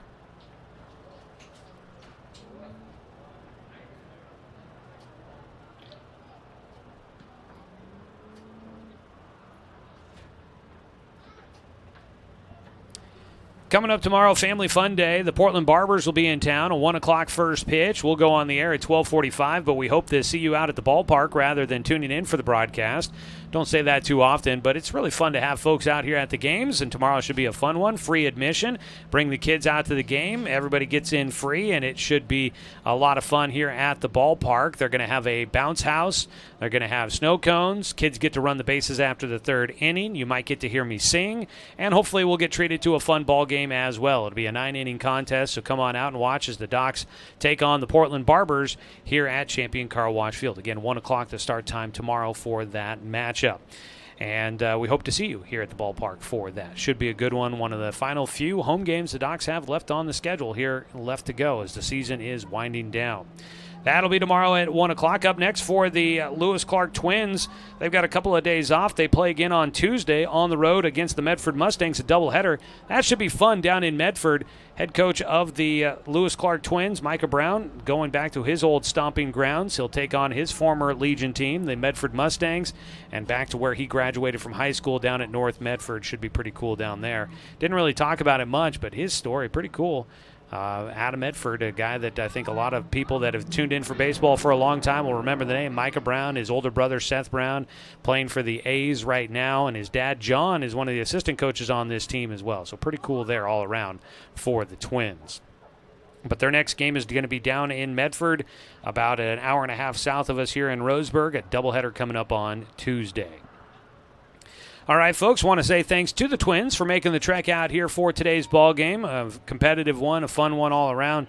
So thanks so much for them making the trek out here and being good sports and having a fun ball game for us here on this Saturday evening. Want to say thanks to head coach Tim Sester and the Douglas County Baseball Association for allowing us to bring you another season of Doc Stewart's Baseball here on The Score. Want to say thanks to Brenton Cranford back in the studio for the radio production here tonight. As always, a thanks to you, the fan, for tuning in for tonight's broadcast. Because, of course, without you, I'm just a guy sitting here talking to myself. I'm Joey Keyran.